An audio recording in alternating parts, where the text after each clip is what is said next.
Chapter 545. Ning Cheng's spiritual consciousness fell into his ring, and found that he could still take out the things inside, causing him to finally feel relieved. At least in this place he could still cultivate. From the looks of it, Shen Qinyu's spiritual consciousness should have been completely shackled. Most likely, she would not even be able to open her ring. Ning Cheng was just about to tell Shen Qinyu that he could take out the things inside the ring when Shen Qinyu spoke up once again. In the deepest part of the Sea of Twilight, time would always pass by. Even walking around would not help. With our lifespan, we can only live for 10 years at most. Moreover, the depths of the Sea of Twilight are boundless. Even if we keep walking, we will still be here after 10 years. Ning Cheng remained silent. He could indeed feel his lifespan slipping away. Regardless of whether he could use his spiritual consciousness or not, as long as he was in here, he would not be able to survive. Thinking of this, Ning Cheng gave a sigh and spoke. I still have a miniature world. Let's go into the miniature world and think of a way. Shen Qinyu shook her head and spoke. It's useless. Unless the laws of your miniature world surpass the laws of the Sea of Twilight, the flow of time within your miniature world would still be the same. It would not slow down just because you entered the miniature world. What's more, without divine sense, it's impossible to enter the small world. Is there really no way to get out of the depths of the Sea of Twilight? Ning Cheng's face turned ugly to look at. Shen Qinyu spoke up calmly. Not only is there no way to get out, but I also heard that the loss of one's lifespan in the Sea of Twilight cannot be recovered. In other places within the time wilderness, once one lost their lifespan, one's appearance would turn old. However, this kind of aging could be restored through cultivation. But in the Sea of Twilight, one's lifespan would be lost, and it would be difficult to regain their old appearance. Even if you increase your cultivation, you will only be able to increase your lifespan, but you will lose your beauty forever. Ning Cheng turned sluggish. According to Shen Qinyu's words, even if he went out one day, he would become a white-haired old man. How could he be together with Shi Qianghua and Luofei? Not caring about Ning Cheng's stupor, Shen Qinyu also gave out a sigh, while her eyes revealed a trace of loneliness. She never thought that the peerless beauty that she had been concealing would slowly age alone in the Sea of Twilight. She thought of Xiaoyu, who had been pursuing her crazily. He was the only senior brother that she had a good impression of. In the grand culmination Starry Skies, the Spiritual Heaven sect was also a top-ranked sect, belonging to the Starry Skies class. In the Ling Xiao sect, only disciples who could inherit the sect's mantle could have the Xiao character in their name. However, Xiaoyu was obviously the pride of the Spiritual Heaven sect. He had cultivated to the Celestial Bridge realm before the age of 100. Shen Qinyu looked at Ning Cheng beside her, and felt a little lost in her heart. Ning Cheng was a Starry Skies wanderer, and a principled Starry Skies wanderer. If Ning Cheng was replaced by Xiaoyu, with only 10 years to live, how would he treat himself? Do you have someone you like? Shen Qinyu interrupted Ning Cheng's daze. Ning Cheng gave an sound and spoke. Yes, I have 2 wives. I was thinking if one day I grow old, what would happen if I went out and saw them? Shen Qinyu apparently did not think that Ning Cheng would have 2 wives. She froze for a while before asking in doubt. Aren't Starry Skies wanderers always alone? Why does he have a wife? In Ning Cheng's mind, Shi Qianghua's incomparably demure demeanor appeared, along with Ji Luofei's gentle and tranquil temperament. In comparison, Luofei was more extroverted than Qianghua. Before I entered the Starry Skies, or rather, when I was in a low-level true cultivation mainland, I already had 2 wives. Ning Cheng's tone no longer had the previous impatience. He believed that Little Chase could escape. Even if it was just a soul essence cultivator, he still had a way to deal with it. When the time came, he would ask Little Chase in detail. In any case, he had to get out of this place. If Shen Qinyu did not want to, then after Shen Qinyu found a place to settle down, he would find a way to get out. Seeing Ning Cheng turn silent again, Shen Qinyu suddenly spoke up. I heard that in the depths of the Sea of Twilight, there is an ice essence called Glimmer of Dawn. A drop of this ice essence can restore a person's original appearance. It's just that the value of this thing is even higher than the Twilight Sand. Anyway, it's just hearsay, no one has ever seen it before. Glimmer of Dawn ice essence. Ningqing muttered to himself before asking, I've said before. The sunset is infinitely beautiful, but it's only near dusk. Where did you hear this sentence? Shen Qinyu shook her head. It's not that I've heard it before, but everyone who knows about the Sea of Twilight has heard this sentence. I heard that only when you reach the Sea of Twilight can you truly understand the meaning of this sentence. Now that we have not only reached the Sea of Twilight, but also the deepest part of the Sea of Twilight, I still do not know what this sentence means. It looks like rumors are sometimes not necessarily true. Ningqing did not speak. He wondered if there was such a coincidence. The people from both worlds remembered this sentence, and then the people here used this sentence to describe the Sea of Twilight. You don't have to think too much about it. Our lifespans are limited. Let's walk around this place for a while and try our luck. If we can't find the exit after a few years, I plan to find a place to wait quietly. Shen Qinyu's tone turned even calmer. Apparently, she had already accepted her fate. Ningqing nodded. He did not refute Shen Qinyu's words. However, finding a place to wait for death was absolutely impossible. In fact, I also come from the grand culmination starry skies. Compared to you, I'm much luckier. I have a master in the life and death realm, and a perfect family. Shen Qinyu and Ningqing continued to walk while talking about her origins. Ningqing just listened quietly. He did not ask any questions, nor did he take the initiative to talk to Shen Qinyu about his own matters. One day passed just like that. 2 days, 3 days, 1 month passed just like that. Shen Qinyu had already stopped talking. She suddenly felt that she was a bit long-winded. Even if she added up the words she spoke in her entire life, she would not be able to speak as much as she did in a month. In such an environment, she seemed to be able to forget that she was trapped in the Sea of Twilight only by talking non-stop. The second month, the third month also passed by. As Ningqing and Shen Qinyu continued to walk, the two people's lifespans rapidly drained away. From the start of the second month, Shen Qinyu did not speak a single word, while Ningqing also did not speak a single word. The two people just kept walking. Shen Qinyu's eyes grew more and more tired, and her entire person seemed to be growing more and more haggard and dispirited. Her exposed white skin had also turned dark due to walking in the depths of the Sea of Twilight for a few months. In the first 3 months, Shen Qinyu would occasionally look at Ningqing. But by the 4th month, she had even closed her eyes. Ningqing remained silent. For the next 4 months, he continuously used his spiritual consciousness to capture the lost years outside. He wanted to grasp the glimmer of epiphany that he could not grasp in the perpetual moon lake. At the same time, he also wanted to find a way out. However, after 4 months, his spiritual consciousness had extended from a radius of 10 feet to a radius of 20 feet. Yet he still could not feel the lost years again. Just as the 5th month was about to pass, Shen Qinyu finally stopped. There was no end to this road. Whether she walked or not, it would be the same. Ningqing and Shen Qinyu had been walking at the same pace, which allowed Ningqing to contemplate and gain insights at the same speed. But when Shen Qinyu stopped, she pulled at the belt in her hand, causing Ningqing to suddenly wake up. Only then did he stop and ask subconsciously, "Why did you stop? You're a silent person. I've never walked with a person like this for almost 5 months without saying a word. I'm sorry, but I can't walk with you anymore. I really can't walk anymore." Shen Qinyu's tone was a bit dry. From this, Ningqing understood that she was not lying. She truly could not walk anymore. Ningqing secretly cursed himself for being careless.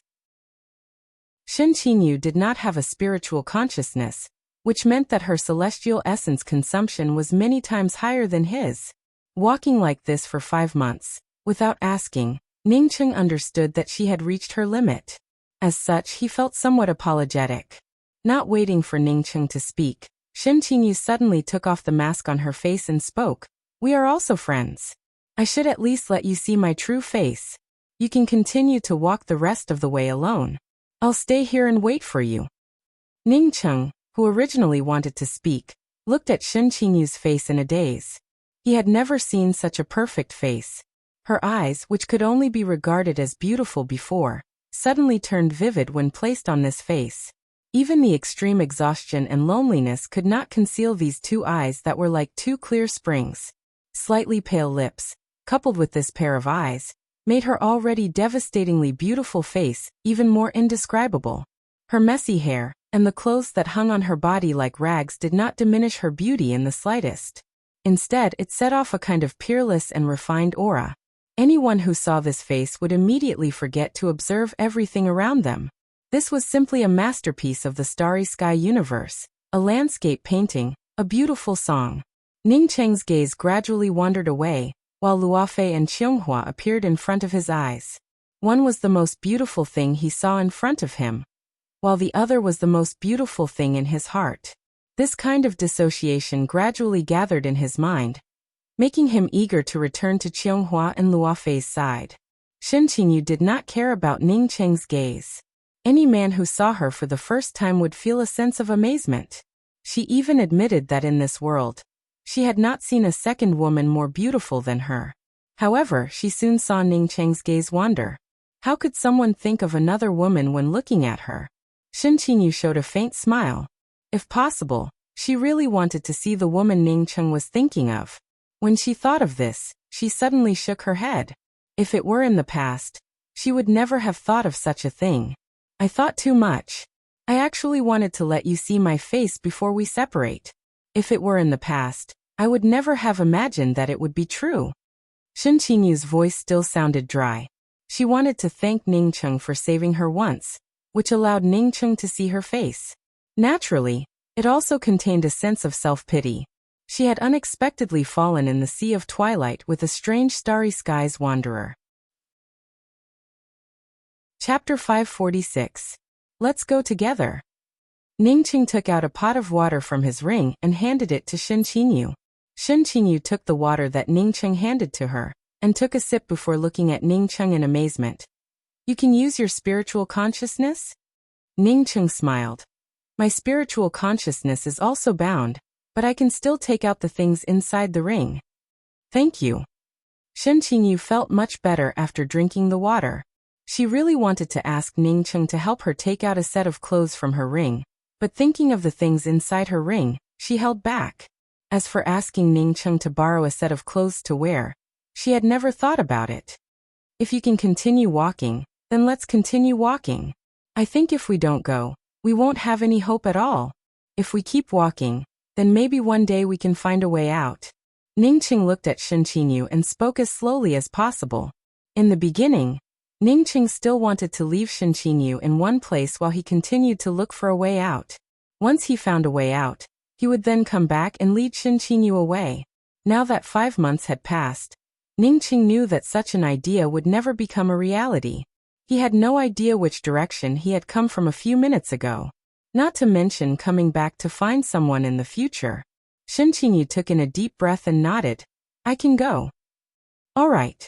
Although he did not use his spiritual consciousness to observe Shen Qingyu, Ning Cheng could see that Shen Qingyu looked fine, and did not ask anything. Ning Cheng quickly fell into a state of enlightenment regarding the passage of time.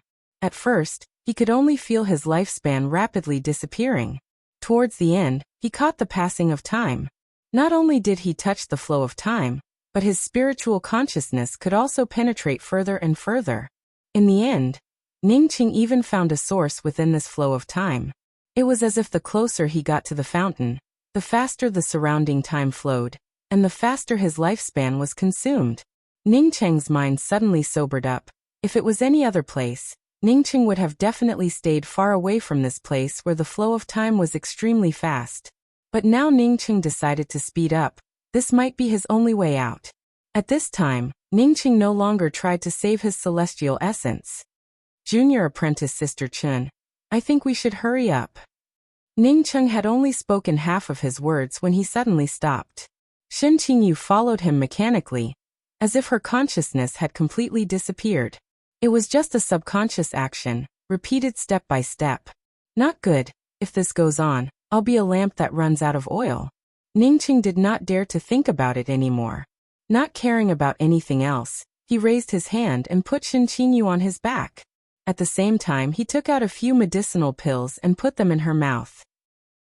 Feeling that Shen Qingyu's aura had calmed down a little, Ning Cheng stimulated his celestial essence and no longer looked as slow as before. At the same time, a faint trail of dust appeared under his feet. Compared to before, his speed was more than 10 times faster. The more Ning Cheng moved in the direction he felt, the more he could feel his lifespan flowing away. Sometimes, the most dangerous place was the safest place. Moreover, he had no other choice. The formidable power of the mysterious yellow formless was vividly reflected at this time. Even if Ning Cheng ran at full speed, the mysterious yellow formless would still allow him to temper his spiritual consciousness. His spiritual consciousness was constantly strengthening, and his senses were also constantly strengthening under the constant strengthening of his spiritual consciousness. At this time, Ning Cheng completely forgot about the passage of time and the disappearance of time. He was immersed in a kind of walking epiphany. The passage of time around him allowed him to constantly feel the passing of life, allowing him to grasp some of the mysteries within the passage of time. At the same time, this kind of running also allowed his spiritual consciousness to soar. Shen Qinyu was awakened by a mysterious aura. She opened her eyes and found herself lying on Ning Cheng's back. Ning Cheng, carrying her on his back, seemed to be unaware of anything as he madly rushed forward. As someone who came from a big family and had a good master, Shen Qinyu instantly understood Ning Cheng's actions. Ning Cheng had fallen into an epiphany. Moreover, it was a walking epiphany. Shen Qinyu felt extremely grateful towards Ning Cheng in her heart, but at the same time, she also felt a kind of shock from the bottom of her heart. She came from the center of this positional plane and had seen countless geniuses. However, she had never seen a genius like Ning Cheng. Carrying a person on his back, while crazily running through the deepest part of the Sea of Twilight, he could still achieve an epiphany. What kind of aptitude was this? Was it too terrifying? No wonder he could cultivate to the celestial Shatterer realm without any master. Not only did he cultivate to the celestial Shatterer realm, but his combat prowess was also amazing. As the powerful aura of enlightenment shrouded her, Shen Qinyu suddenly closed her eyes and immersed herself in this epiphany. Previously, she had closed her eyes because her celestial essence had dried up, almost to the point of exhaustion. But now she closed her eyes because of Ning Cheng's epiphany. Ning Cheng's epiphany also gave her an epiphany. As the years passed, time never stopped. When Shen Qinyu opened her eyes again, they were filled with excitement and joy. She had unexpectedly touched upon the mysterious laws of time. At this moment, she believed that if given enough time, once she advanced to the celestial bridge realm, she would become the first person in the entire starry skies to touch upon the laws of time in the celestial river realm. No, it should be the second. She had touched the surface of the laws of time during Ning Cheng's epiphany, which meant that Ning Cheng definitely had a deeper understanding than her. Maybe Ning Cheng had truly touched upon the laws of time, something that only those who had reached beyond the eternal realm could touch. As Shen Qinyu thought of this, she felt even more horrified. A cultivator in the celestial Shatterer realm who had touched upon the surface of the laws of time. Could this be described as a genius? Since ancient times, which genius could touch upon the surface of the laws of time in the celestial scryer realm? Not to mention touching upon the surface of the laws of time. Even touching upon the surface of the laws of space was extremely rare. As Shen Qinyu thought of this, she retracted her thoughts and her gaze fell on Ning Cheng's back. Previously, when she had comprehended the laws of time, she had not noticed the changes in Ning Cheng. However, when she retracted her thoughts and saw the changes in Ning Cheng, she almost screamed out loud. Ning Cheng's originally gray hair had turned completely white, and even his skin had aged a lot. Shen Qinyu instantly sobered up, only to find that her hair had also turned silver. Time passed by so quickly. Did this unknown wanderer carry her on his back for 2 or 3 years? She did not know why, but the passage of time was getting faster and faster. If this continued, she would not have a lifespan of more than 10 years. Perhaps her lifespan would soon run dry. At this moment, Shen Qinyu's heart no longer felt the same desolation and loneliness from before. She knew that she could only live for a year at most. However, at the moment when she was about to fall, she unexpectedly touched upon the surface of the laws of time, and felt a trace of the passage of time. For a starry skies cultivator, what could make her happier than this? A long roar awakened Shen Qinyu. Ning Cheng stopped and stood in place while letting out a long roar. Shen Qinyu felt her heart tremble. This long roar contained the vicissitudes of time, and the joy of enlightenment. Shin Qinyu could not make such a long roar. However, when she heard this long roar, she felt a resonance from the depths of her soul. At this moment, she and Ningcheng experienced the same epiphany. However, the next moment, she felt stunned by the scene in front of her. A gorgeous rainbow appeared in front of them, with a faint star-like sunset glow in the middle of the rainbow. She had never seen a rainbow so close to her, nor had she ever seen a sunset glow so close to her fingertips. Beautiful, it was simply too beautiful. Even with her lifespan rapidly draining away, Shin Qinyu could not stop praising this beauty. This beauty came from her heart, from the depths of her soul. Perhaps in the next moment, she would fall under this beautiful sunset. However, she did not want to give up on this beauty. The sunset is infinitely beautiful, but it is near dusk. Shin Qinyu murmured these words in a low voice. She seemed to understand some of the meaning behind it. Between heaven and earth, life is like a white colt passing by suddenly. After the long roar, Ningcheng suddenly spoke out in a clear voice. He finally understood the meaning of this sentence. If there was a world between heaven and earth, then this was it. In this world, 100 years would pass by in just a snap of the fingers. If I cross this world, then what? Ningcheng laughed, as he flew up and unexpectedly rushed towards the setting sun. Dashing towards the beautiful sunset rainbow, Shin Qinyu gave out a sound in her heart, and wanted to stop Ningcheng. This place was simply too beautiful. Even if she had to stand here and look at the beautiful sunset until she fell, she would be willing to do so without any regrets. However, this wanderer actually wanted to take her through this beautiful scenery and destroy this beautiful sunset. His snow-white hair flew up and fell on Shin Qinyu's face, forcibly suppressing Shin Qinyu's attempts to stop him. An ice-cold aura assaulted her, causing Shin Qinyu to shiver. She could feel the chill. But then she felt something wrong again. The loss of her lifespan had disappeared without a trace, and in front of her was a world of ice and snow. My spiritual consciousness can now extend out about 10 feet, and I can also take out the things inside the ring. Shin Qinyu's words of surprise had not yet finished when her feet landed on the ground. Ningcheng put her down. However, at this moment, she had completely forgotten what she had just said. She followed the gaze of Ningcheng, who was standing next to her, and felt shocked once again. At the far end of the horizon, a soft red glow could be seen, and the rainbow reflected by the red glow looked even more beautiful. This was not the red glow of the sunset, nor was it the rainbow of the sunset. Rather, it was the appearance of the rising sun, the first glimmer of dawn. That is where we just came from. The place we came from is the sunset. After we pass through this sunset, we arrive at the first glimmer of dawn. When we pass through it, it was very close, but when we look back, it feels very far away. Ningcheng looked at the red glow in the distance, and spoke with a hint of excitement. Even if he did not gain anything in the Sea of Twilight, he would still feel satisfied. Passing through the sunset was the first glimmer of dawn. No one understood it better than him, as he had done it himself. Combined with his experience of walking in the Sea of Twilight for a few months, Ningcheng believed that he would once again touch the surface of the laws of time. At this moment, he finally understood the meaning of the phrase, "The sunset is infinitely beautiful, but dusk is approaching." Chapter 547. Ningcheng looked at the distant dawn, and stood there for a long time without moving. It seemed as if he had once again fallen into an epiphany. However, Shin Qinyu could feel the coldness growing more and more intense. The surrounding ice-cold air felt like bone-piercing steel needles that continuously pierced into her body. Even with her spiritual consciousness and her celestial essence, she could not completely drive away this ice-cold air. She retracted her gaze from the dawn, and saw that she was surrounded by an endless plain. No, it should be an endless ice field. There were no protruding peaks, not even a single blade of grass. Looking at her naked body, Shin Qinyu quickly moved a few feet away from Ningcheng and took out a tent. Entering it, she quickly took off all the tattered clothes on her body.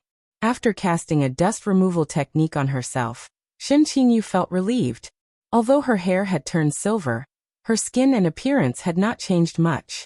Just as Shin Qinyu took out her clothes and was about to put them on, A lightning-like shadow rushed into her tent and quickly took her away. Shen Qingyu did not resist. The moment the shadow took her away, she immediately recognized who this person was. She grabbed the clothes in her hands and calmly looked at Ning Cheng before asking, "Why?" She wasn't an irrational person, but the wanderer in front of her, who had brought her here, didn't say anything. Instead, he grabbed her when she was about to put on her clothes. This made her feel extremely angry and humiliated deep in her heart. Ning Cheng spoke with an equally calm tone. "You will know when you look back."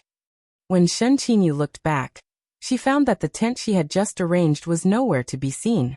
The place where she had arranged the tent was now covered in ice crystals, with nothing else. "Ah!" Shen Qingyu screamed in shock, forgetting to put on her clothes. "Put on your clothes first, I'll explain it to you." Ning Cheng glanced at Shen Qingyu and spoke with a calm tone. Shen Qingyu discovered that she was still naked. Although for her, being looked at once was the same as being looked at 100 times. However, taking off her clothes in front of a stranger, even if she was rational, she still could not get over it. No longer caring about the fact that she was in front of this wanderer, Shen Qingyu quickly changed her clothes before giving out a sigh of relief. "Do you know about the time wheel?" Not waiting for Shen Qingyu to speak, Ning Cheng took the initiative to ask. Shen Qingyu put on the mask first. When she felt a trace of coldness on her face, she took in a deep breath and nodded. "I know that within the time wilderness, the time wheel is the most terrifying thing. Once the time wheel appears, if you can't escape from the time wheel in time, you will die 10 times out of 10. Speaking until here, Shen Qingyu seemed to have thought of something and looked at Ning Cheng in shock. "You just said." Ning Cheng nodded. "Yes, it was the time wheel just now.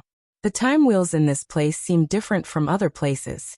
They moved in a certain direction and did not spread out. Perhaps it was also because the time wheel in this place was not broken that it did not spread out. Just now, a time will pass by the tent where you changed your clothes, and I pulled you out in time." Ning Cheng was too familiar with the time wheel. He had almost died under the broken time wheel in the perpetual moon lake. Fortunately, he had the mysterious yellow bead. "I understand." Shen Qingyu looked at the vast expanse of ice crystal plains and immediately understood why there were no protrusions in this place. Time wheels came and went in this place all year round, and anything that protruded would be swept to the ground by the time wheel. "Thank you." Shen Qingyu gave a grateful bow to Ning Cheng.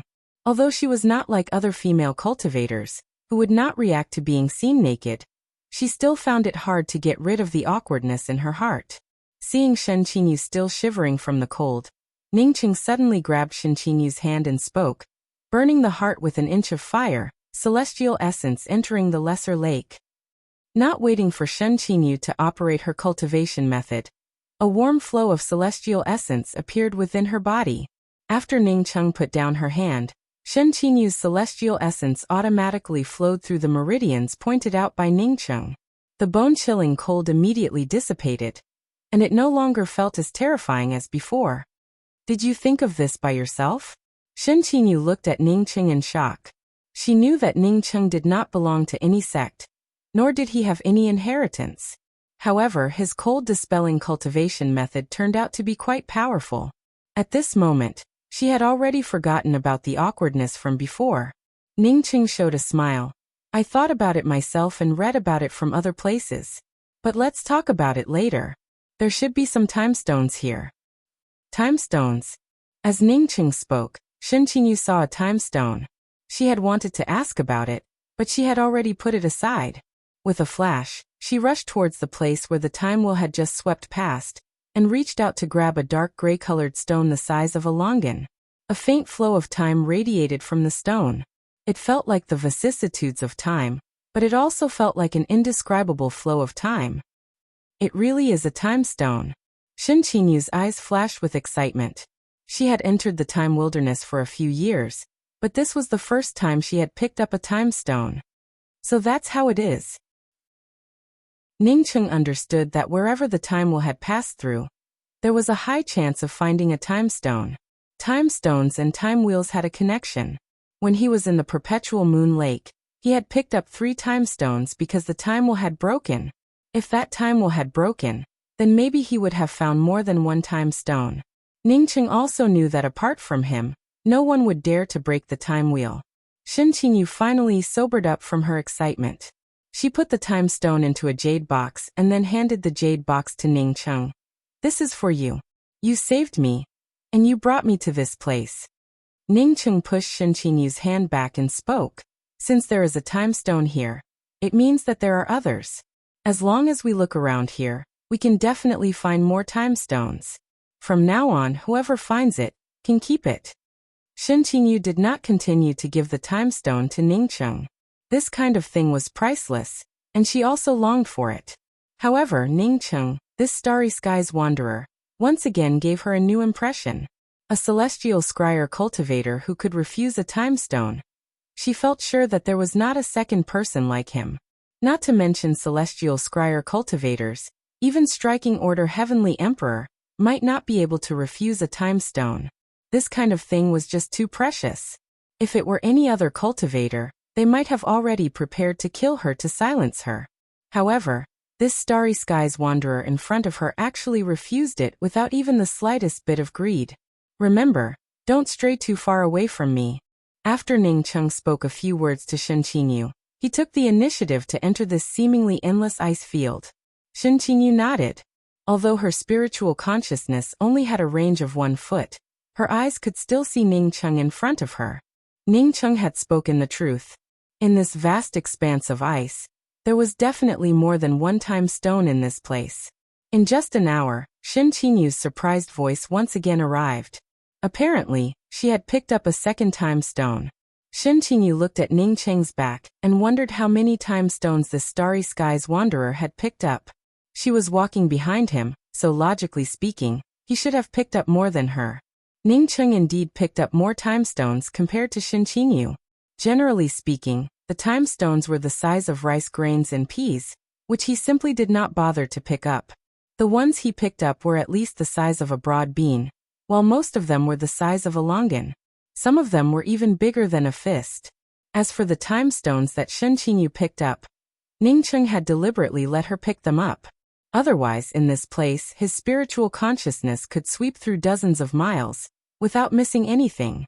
A month later, Ningqing and Shen Qingyu picked up fewer and fewer time stones. However, whether it was Shen Qingyu or Ningqing, they both felt very satisfied. Shen Qingyu had picked up more than 20 time stones. She even suspected that the total number of time stones picked up by the cultivators who entered the time wilderness would not be as many as hers. Of course, this wanderer in front of her was an exception. Since she had picked up so many time stones, it would have been strange if this wanderer, walking in front of her, picked up less. Shen Qingyu looked up at Ningqing in front of her, and immediately froze. Previously, she had been looking down for time stones, and only occasionally looked at Ningqing to see if he was in her line of sight. However, she did not look at the surrounding scenery. At this moment, she felt shocked to discover that the place in front of her was no longer an ice field, but a forest that looked like a world of ice and snow. Shen Qingyu quickly took a few steps and arrived at Ningqing's side. However, before she could speak, she felt a warm sensation around her waist. Ningqing's hand had already wrapped around her waist, and she immediately flew up while sticking to the ground. Shen Qingyu instantly understood that this wanderer's spiritual consciousness was far stronger than hers. Although the two of them had picked up many time stones along the way, they had yet to encounter a time wheel. Apparently, it had something to do with this wanderer's spiritual consciousness.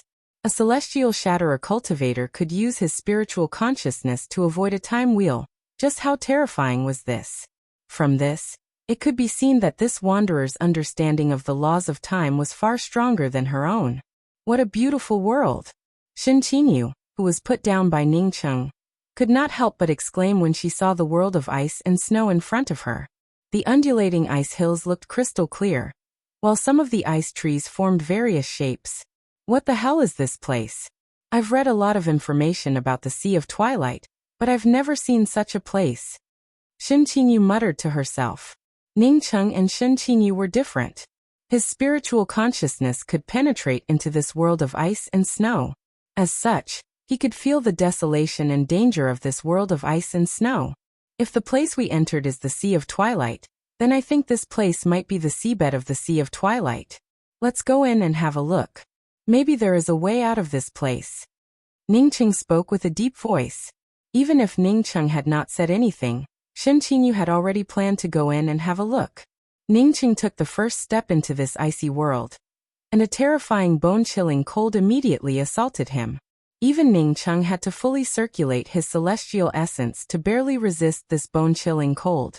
After several years of tempering and gaining insights in the Sea of Twilight, Ningcheng's spiritual consciousness could now reach a range of 100 miles.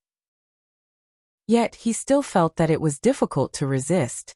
Shen Qinyu, whose spiritual consciousness could only cover a radius of 1 foot, shivered even more. She could only take a single step before finding it hard to walk. Chapter 548. The powerful chill made her feel her body quickly turn cold. Even if her celestial essence continued to circulate within her body, it could not drive away this cold. This cold even froze her spiritual consciousness, not to mention continuing to walk. Shen Qinyu felt sure that if she did not retreat, she would turn into an icicle in the next moment. Ningcheng's Sea of Consciousness was a starry sky sea of consciousness. Yet, circulating his celestial essence to its fullest extent was already unbearable. How could he not understand Shen Qinyu's suffering? It was not that Shen Qinyu did not want to speak, but that she could not speak at all. Ningcheng took a step to the side and directly placed Shen Qinyu on his back. The celestial river flame fused with his celestial essence, and his surroundings immediately erupted with crackling sounds. This sound felt as if the celestial river flame's celestial essence had melted the surrounding ice-cold space, giving off a cracking sound. Shen Qinyu felt a burst of warmth radiating from Ningcheng's back, which quickly drove away the coldness in her body. It felt as if she had found a place to bask in the sun on a cold winter's day. This kind of warmth was something that could not be described with words. At this moment, she finally understood why the Sea of Twilight looked for people with flames to cooperate with. It turned out to be because of this place.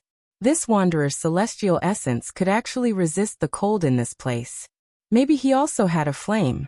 While Shen Qinyu was lost in her thoughts, Ningcheng's figure had already unfolded and was moving faster and faster. Half a day later, Ningcheng stopped outside a huge round altar. A transfer array? Shen Qinyu also saw the thing on the round altar and exclaimed in shock. She then spoke with even more certainty. Yes, that's a transfer array. It must be a transfer array. Ningcheng nodded. It's a transfer array. Sure enough, we can teleport out of this place. Then should we leave now? Shen Qinyu asked eagerly. If she had the ability to survive, she might have wanted to search for the glimmer of dawn ice essence in this place to see if the legend was true. However, she was now completely dependent on Wanderer carrying her. Without Wanderer, she would have died a long time ago. After saying that, she seemed to have thought of something and spoke up again. Senior apprentice brother Wanderer, I'll keep your time stone for you. I'll give it to you after we get out. I'm sure that striking order Heavenly Emperor would not notice it. Ningcheng was just about to speak when a violent force swept over. Like a huge tornado, it swept him up. Ningcheng, who was caught in this terrifying tornado, unexpectedly did not have even half a shred of resistance. Boom! Kacha, a violent rumble resounded from the bottom of his feet, and a several feet wide glacial canyon appeared outside the round altar with the teleportation formation.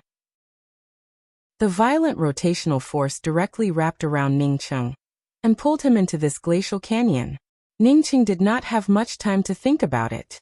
Grabbing Shen Qinyu on his back, he stimulated his celestial essence and threw her out.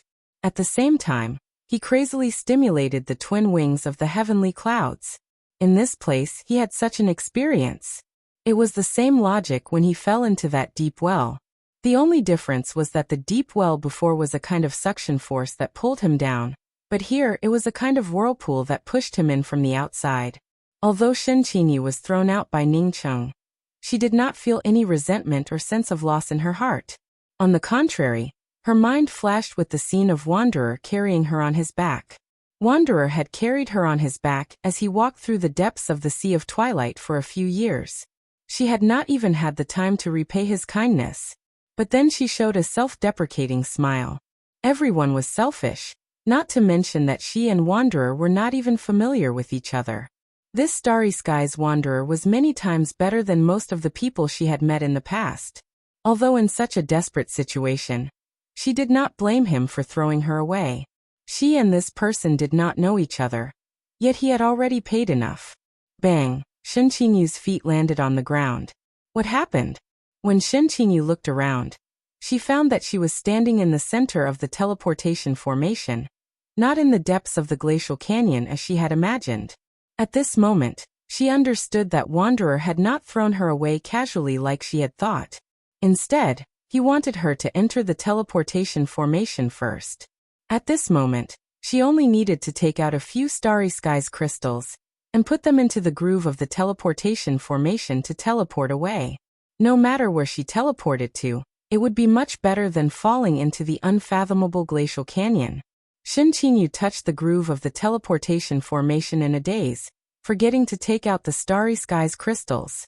She was an open-minded and rational person. Besides letting a stranger see her face in a situation where she knew she would die, she rarely did anything irrational. Even when she was caught by Ning Cheng without wearing any clothes, she did not show any anger on her face. Instead, she calmly asked why. Since birth, she had always done everything in an orderly manner. She would never do something she did not want to do because of impulsiveness. Impulsiveness would never belong to her. But now, Wanderer had thrown her into the teleportation formation after falling into the glacial canyon. At this moment, she felt an additional thing in her heart, that is, impulsiveness. She even wanted to enter the bottom of the valley to see if something had happened to Wanderer. Shen Qinyu carefully walked out of the teleportation formation, and the icy cold assaulted her, causing her to subconsciously shiver once again. However, she quickly felt that the icy cold here was not as horrifying as when she first came in. At least with the circulation of celestial essence, she would be safe and sound. Giving out a slight sigh of relief, Shen Qinyu walked to the edge of the cracked glacial canyon. She could not even see the end of the canyon with her eyes, let alone use her spiritual consciousness to explore it. She could only feel a chill coming from the deepest part of the canyon. Shen Qinyu shuddered. How could one survive falling into such a place? In such a place where one's spiritual consciousness was restricted, not to mention encountering a time wheel. Even if there was no danger, one would not be able to climb up, right? After Ning Cheng sent Shen Qinyu away, he felt a lot more relaxed. However, in the face of the violent whirlpool that had wrapped around him, he still could not break free. These whirlpools were like a loophole, sucking him from the mouth of the funnel to the bottom. Bang! Not knowing for how long, the powerful whirlpool threw Ning Cheng to the ground, causing ice chips to splatter everywhere. The terrifying impact caused Ning Cheng to break several of his bones. Fortunately, Ning Cheng was a body-forging cultivator. Moreover, he was crazily wielding the twin wings of the heavenly clouds. As such, this kind of injury was not fatal to him. Under the circulation of celestial essence, the broken bones quickly healed. Ning Cheng immediately wielded the twin wings of the heavenly clouds, intending to fly out of the glacial canyon that had suddenly cracked open. However, he had just flown out a few feet when the violent whirlpool once again pulled him down. This kind of powerful force was completely different from the one at the bottom of the well. Moreover, the higher he went, the more powerful the whirlpool became. Ning Cheng's heart sank. If he could not force his way through this whirlpool, he would never reach the teleportation array. Taking out several medicinal pills to restore celestial essence, Ning Cheng once again wielded the twin wings of the heavenly clouds. This time, with the assistance of the medicinal pills, Ning Cheng managed to rise a few dozen feet. However, the powerful force of the funnel whirlpool still pulled him down. Looking up at the glacial canyon, Ning Cheng could not see the end of it. Ning Cheng knew that it would be difficult to get out of this place. This time he could feel it a lot more clearly. This whirlpool even contained the flow of time. And the higher he went, the more powerful it became. Ning Cheng left the place where he fell with some loss. If he wanted to get out, he would have to find another way. As for Shen Qinyu, he had already thrown her into the teleportation array. As such, there should not be any problems. After walking for less than a few hundred meters, his spiritual consciousness swept across a ring. Ningcheng raised his hand and picked up the ring. However, the ring immediately collapsed, and everything inside turned into nothingness. Ningcheng sucked in a breath of cold air. He felt sure that someone else had fallen into this place. However, that person's bones had long since frozen into nothingness by the cold at the bottom of the valley. Moreover, that person's ring had also completely cracked under the cold because of the long time. Ningcheng had only touched it a little, yet the ring had already turned into flying ash. Because of this ring that had turned into nothingness, Ningcheng's heart became even more clouded. Cultivators who could reach this place were definitely not weaklings. Yet, those people ended up getting sucked into this time funnel whirlpool, and ended up dying without even turning into ashes. Now that he had fallen in here, would there still be any chance of survival? Thinking of this, Ningcheng became even more careful.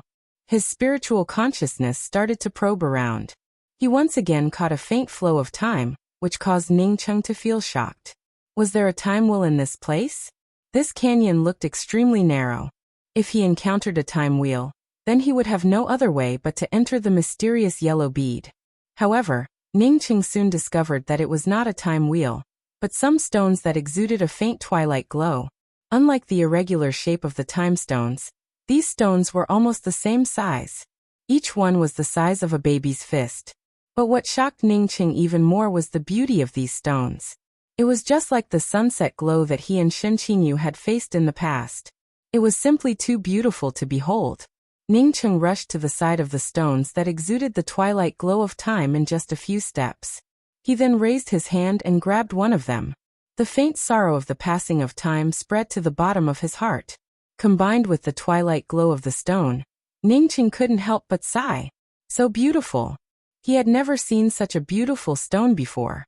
This stone gave off a sad feeling that reached the bottom of one's heart. It also gave off a feeling of despair in the face of dusk. This kind of beauty was different from other kinds of beauty. It had a hint of twilight. This was the twilight sand. Ningcheng did not need to ask others to know that this was the twilight sand. Twilight sand was hidden in this place.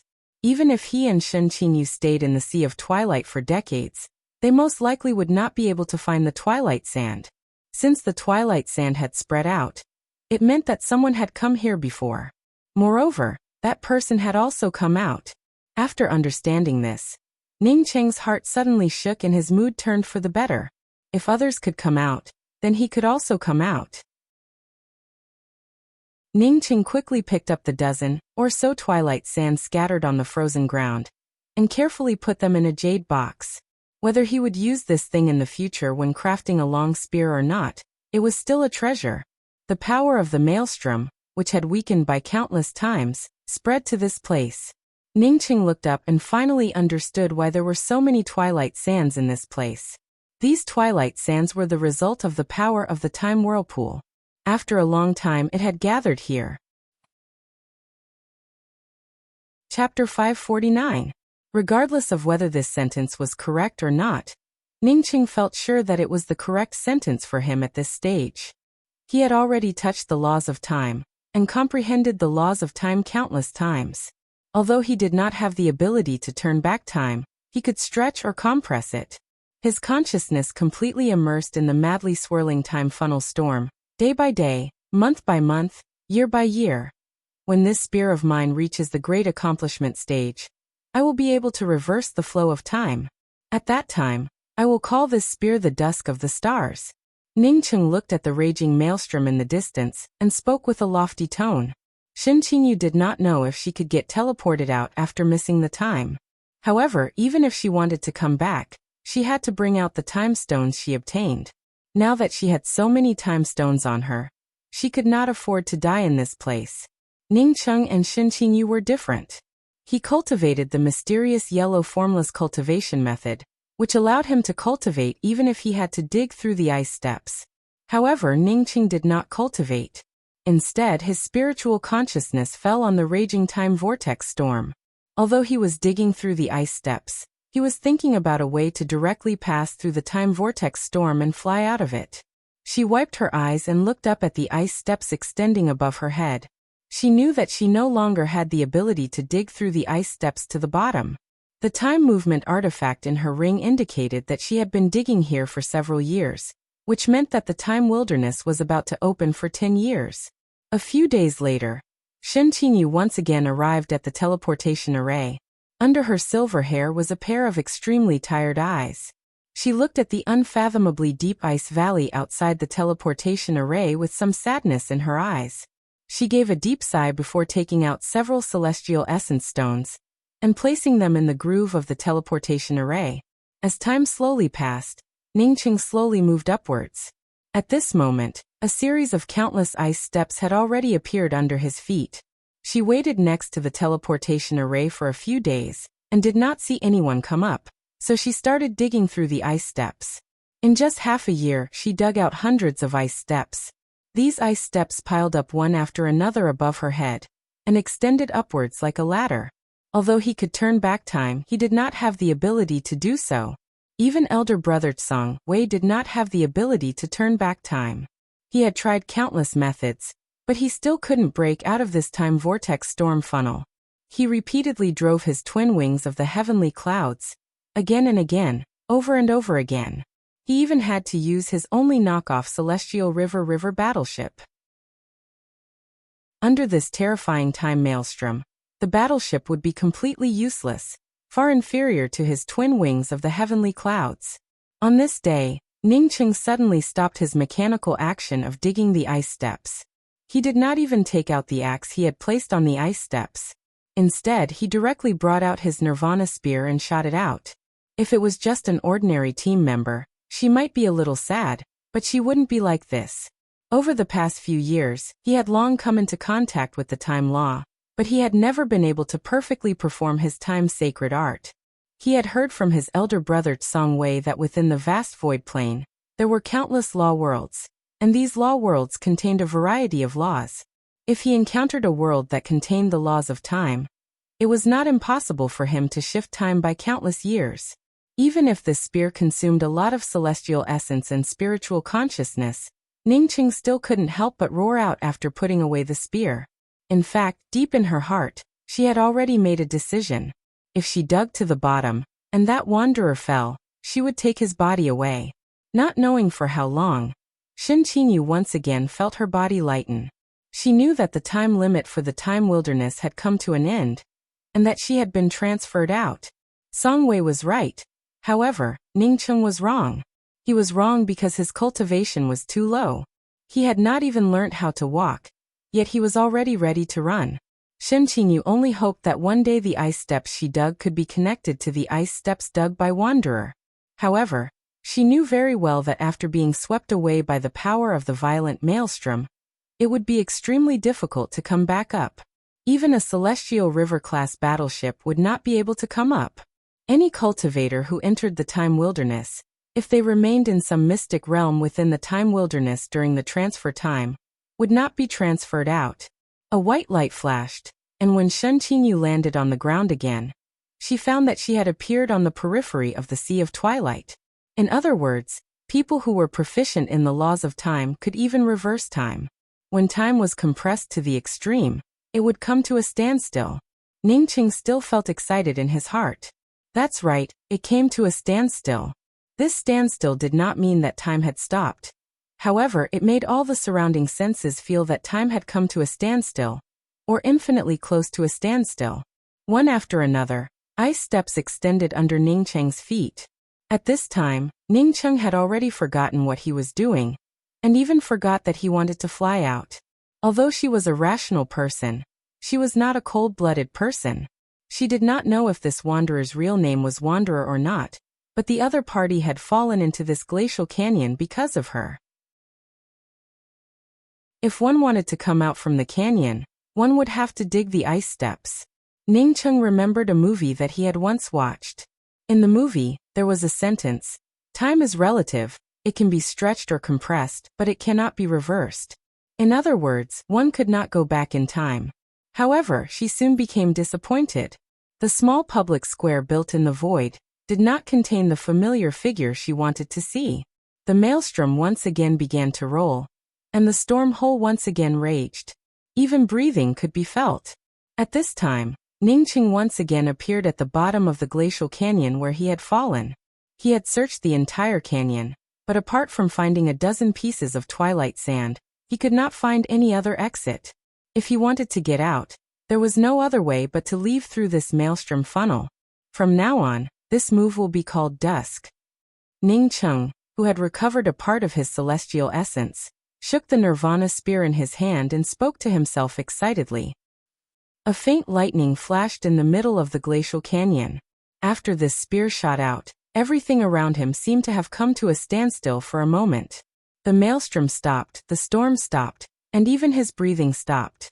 Shen Qingyu's spiritual consciousness immediately swept out. She longed for that familiar wanderer's shadow to suddenly appear in the crowd. At first he did not think about digging some ice steps like Shen Qingyu did. However, the ice valley in this place was extremely hard.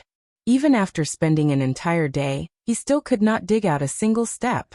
Since she started cultivating from a very young age, she had never been so willful, not even once. But this time, she could not stop herself from digging out an ice step to rescue that wanderer. Shen Qinyu stood on the periphery of the Sea of Twilight, and silently looked at the Sea of Twilight in the distance, not moving at all. A few years ago, she teamed up with a wanderer who had rescued her, and entered the Sea of Twilight. A few years later she came out alone. Haha, I understand. Ningqing's hands trembled as he held the nirvana spear, tears streaming down his face. He finally understood. He finally touched the laws of time. After this spear thrust, Ningqing's sea of consciousness turned completely empty, and his celestial essence turned into nothingness. At this moment, if he had not clung tightly to the ice steps, he would have already fallen down. This spear had exhausted all of his celestial essence, and even the spiritual consciousness within his starry sky's sea of consciousness. It was just like a movie reel. Although it was a series of stills, it made the senses feel as if the character was moving.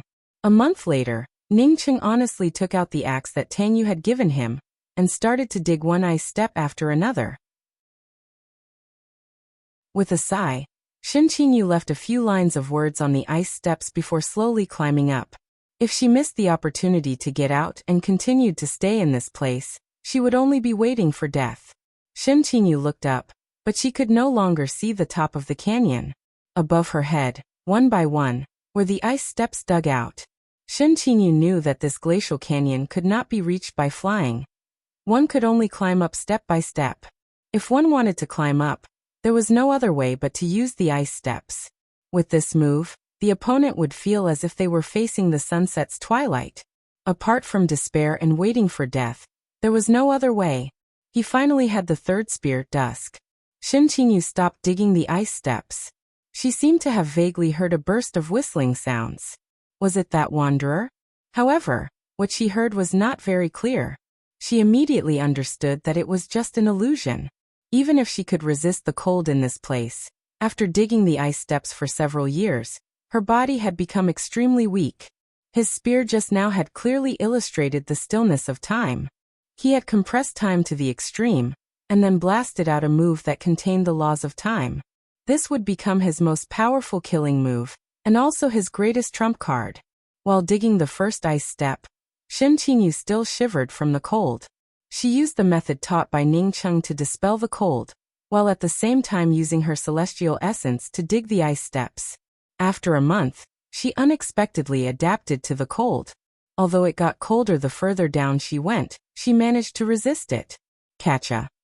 The nirvana spear tore through the space in front of her, leaving behind a faint afterimage. Chapter 550. Ruan Mingshu also looked around. She knew that Ningqing had fallen in the perpetual moon lake, but she still hoped that Ningqing could come out. In her mind, if not for her, Ningqing would not have fallen. He would not have even entered the time mystic realm. Apparently, the miracle did not happen and Ningqing did not come out. Senior apprentice Sister Mingshu, I heard that Ningqing teamed up with you. Why don't I see him? A crisp voice asked.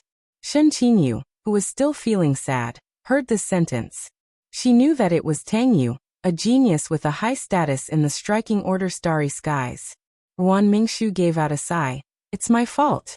I invited him to the Perpetual Moon Lake, but the Perpetual Moon Lake's time will shattered. He did not have time to come out. Tang Yu spoke with some regret. That's a pity. He was a good fellow. Shen Qingyu immediately recalled Ning Cheng. It turns out that Ning Cheng had fallen in the Perpetual Moon Lake. No wonder he did not reply to her message. She then thought of Wanderer, a cultivator without a celestial will like Ning Cheng. One fell in the Perpetual Moon Lake, while the other fell in the Sea of Twilight. Striking order, Heavenly Emperor's figure turned from blurry to clear. Although only half of the cultivators came out, he still felt satisfied. He glanced at the cultivators on the void public square and spoke in a slow voice. Welcome back to our Striking Order Starry Skies Genius Trial. Those who can stand here today are the geniuses of my Striking Order Starry Skies. You will be the future of my Striking Order Starry Skies, and the pride of my Striking Order Starry Skies. My Striking Order Starry Skies will select a batch of outstanding geniuses to reward them. There is no limit to the number of winners. As long as you obtain a time stone, you will receive a reward from my Striking Order Starry Skies. The top 10 can represent my Striking Order Starry Skies to the Grand Culmination Starry Skies and participate in the upcoming Starry Skies Universe's Celestial Scryer Genius Finals. Every cultivator who obtained a time stone immediately came forward to hand over the time stones. No one dared to hide their time stones. Even if someone wanted to hide their time stones, when the sharp spiritual consciousness fell on them, they would quickly come forward and hand over their time stones. Although many cultivators entered the time wilderness, only a few managed to obtain time stones. Shen Qingyu did not hand over her time stones. Instead, she came out to take these time stones back. In just an hour, all the cultivators with time stones in their possession were tabulated. A total of 31 cultivators managed to obtain time stones, including several cultivators who only managed to obtain a few rice grain-sized time stones. A heaven-seated cultivator stood in the void and read aloud. First place goes to Bright South Celestial Rivers Tsinfei, who obtained 4 time stones. Second place goes to Striking Order Starlands Si Ko Hao, who obtained 3 time stones. Third place goes to Striking Order Starlands Tang Yu, who obtained 3 time stones. Looking at the time stones obtained by the top 10, whether it was in terms of size or quantity, Shen Qingyu could not help but give out a sigh. Ning Cheng didn't continue digging the ice steps. After comprehending the laws of time-related spirit technique, dusk, he sat still and continued to comprehend the essence of this spear. The more he comprehended, the more he understood that if he didn't have the starry sky sea of consciousness, even if he touched the surface of the laws of time, he wouldn't be able to bring out the dusk spear. The starry sky sea of consciousness was simply too powerful. Within the Sea of Twilight, one couldn't release one's spiritual consciousness. However, he could not only release it, but it could also reach a distance of 100 miles. Shen Qingyu originally couldn't release her spiritual consciousness. However, because he carried her on his back, she managed to comprehend his epiphany, allowing her to extend her spiritual consciousness to a distance of about 10 feet. Thinking of Shen Qingyu, Ning Cheng couldn't help but think of her perfect naked body and that beautiful face. Previously, when he had just comprehended the true meaning of dusk, Shen Qingyu's beauty had forcibly faded away under his shocking insights. Now that his third spear move had taken shape, he couldn't help but feel a little hot in his heart when he thought of that perfect body. Ning Cheng shook his head and forcibly put these thoughts aside before returning to the spear. After a long time, when Ning Cheng's spiritual consciousness and celestial essence fully recovered, he once again brought out the Nirvana spear and shot out with it. This time, he felt the stillness around him even more clearly. No, it should be said that after he brought out the spear, everything around him turned still. At this moment, there was no sound, no movement, no breathing. Suddenly, Ning Cheng saw a drop of crystal-clear liquid in the still time vortex funnel. It seemed to be the condensation of all life, exuding a strong vitality and a faint glow of dawn. Within the time vortex storm, Ning Cheng unexpectedly saw a drop of something exuding a life force, which surprised Ning Cheng. The state he had entered a moment ago instantly disappeared. Ning Cheng could not fully display the dusk spirit technique before it dissipated. Ning Cheng did not feel any frustration because he failed to bring out the dusk spirit technique for the second time. Instead, he started to think about that drop of water that exuded a strong vitality. What was it? Or was it some kind of treasure? Because he had brought out the dusk spirit technique for the second time and failed midway, he did not lose too much of his celestial essence. After a short rest, Ningcheng brought out the Nirvana spear for the third time. This time, Ningcheng was prepared. The moment everything around him came to a standstill, he raised his hand and gathered the droplet of water that looked like the morning glow, and put it into a jade bottle in his hand. A faint fragrance exuded from this droplet of water, mixed with powerful fluctuations of vitality.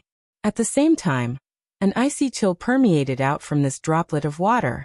In addition to the vitality, the icy chill and the fragrance, this droplet of water also exuded a rich aura of dawn. It felt as if one was facing the rising sun, full of vitality. Ningcheng just felt this rich aura of vitality, and felt that a part of his lost lifespan had returned. This is the glimmer of dawn ice essence. Ningcheng understood in an instant, causing him to feel pleasantly surprised.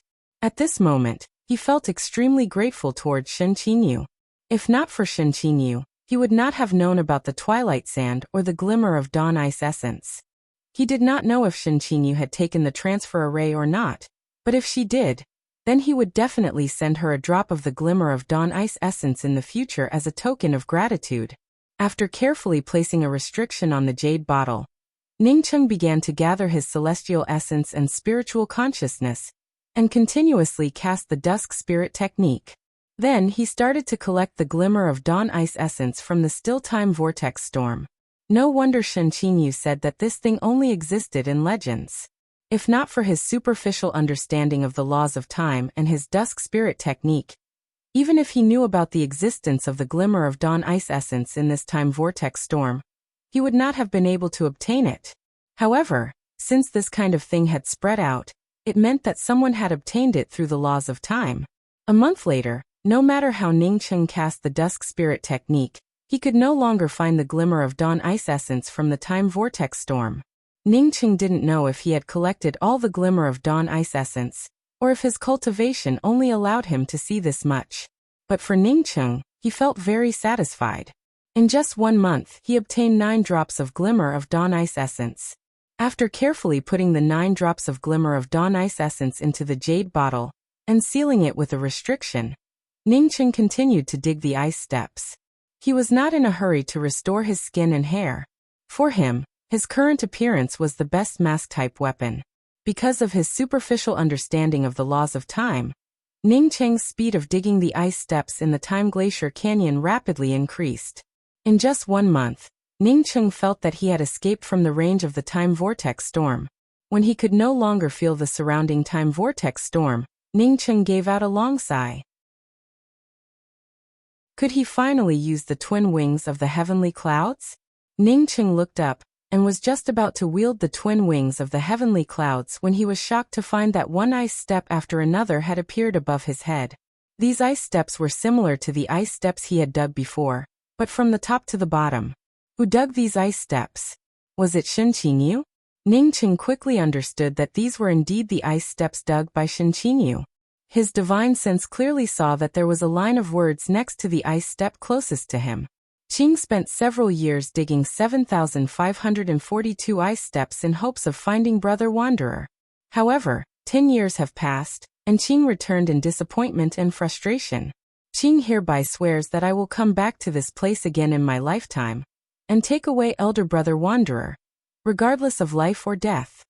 Ningcheng felt a warm feeling in his heart. This Qing should be Shen Qinyu. Since Shen Qinyu had disguised herself as a cultivator from the Orchid Burrow Celestial River to enter the Time Wilderness, she most likely would not use her real name. However, after he sent her to the transfer array, not only did she not try to escape, but instead spent several years digging ice steps to find him.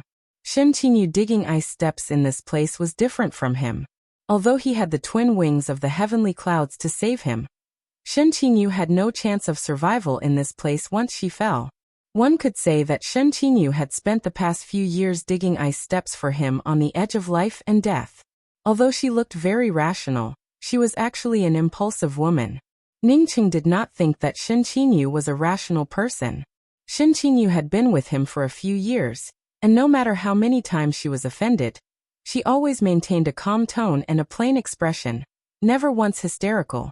However, this woman actually spent several years, risking the danger of falling to her death at any time, to dig ice steps in this time ice valley to save him. If this was not impulsive, then what was? Ningqing knew that Shen Qingyu would not be able to return to this place no matter how much she vowed. With Shen Qingyu's cultivation, she would definitely advance to the Celestial Bridge realm after returning. If Celestial Bridge cultivators could enter the Time Wilderness, then why didn't any Celestial Bridge cultivators come this time? Shen Qingyu definitely did not think of this. Thinking of this, Ningqing gave up on the idea of flying up and sped up his hands. In just a short time, he dug out more than a dozen ice steps and connected them to Shen Qingyu's ice steps. Ningqing took out a sword artifact and added a sentence to Shen Qingyu's message. "Thank you for the ice steps, it saved me a few years of time. I have already dug out the rest of the path. From now on, this path will be known as the Ladder of Life. Maybe one day, someone will be able to set foot on the ice steps we dug, wanderers. By the way, you look really beautiful without clothes. That's all, I'll have to pay my respects." Although trapped for several years, Ningqing had obtained twilight sand and glimmers of dawn ice essence. Most importantly, he had comprehended the dusk spiritual technique, which made him feel very happy. Feeling happy, coupled with knowing that Shin Qinyu would not come here again, his message turned into a mess. Chapter 551. Once again standing outside the round altar's teleportation array, Ningqing sighed in his heart. He did not expect that once he fell, it would take him a few years to climb back up. Ningqing guessed that 10 years should have passed by now. Most likely he was still inside the Sea of Twilight. Regardless of whether he would be teleported out or not, Ningqing did not want to stay in this damned place. Taking off his Dao artifact mask, Ningqing gave out a sigh. He did not need to wear a mask at all. Instead, he looked like an old man. If not for an acquaintance, most people would not have thought that he was Ningqing even if they saw him. After changing his aura, Ningqing carefully placed the miniature world ring into the 5 elements array formation inside the mysterious yellow bead before stepping onto the teleportation array. With a flash of spatial light, Ningqing landed on the periphery of the Sea of Twilight. Ningqing had just breathed a sigh of relief, but before he could check his surroundings, another flash of white light appeared. When his feet touched the ground, he found himself in the middle of a starry sky. There was not a single person around. Ningqing took a glance and realized that this was the place where he had entered the Time Wilderness. He did not expect that he would still be teleported out despite the delay. Ningqing did not stay in this place for long. He quickly brought out his Celestial River battleship and left at the fastest speed. A few days later, Ningqing once again entered Striking Order Starland and arrived at Lucky Heaven City. The reason why he came here again was to go to Grand Culmination Starry Skies. Compared to 10 years ago, Lucky Heaven City seemed to have a lot fewer people. Ningqing, an old Celestial Shatterer cultivator, would not attract any attention in this place. Ningqing did not look for a rest stop and went directly to Lucky Heaven City's Striking Order Starry Skies Trade Union. "Friend, do you want to inquire about information, or do you want to team up and make a fortune? Or is it something else?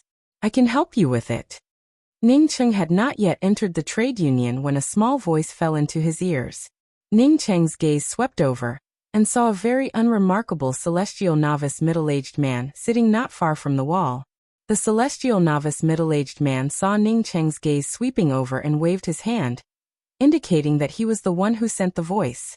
Ningqing walked over. Lucky Heaven City was a safe place, and there was absolutely no chance of a sneak attack.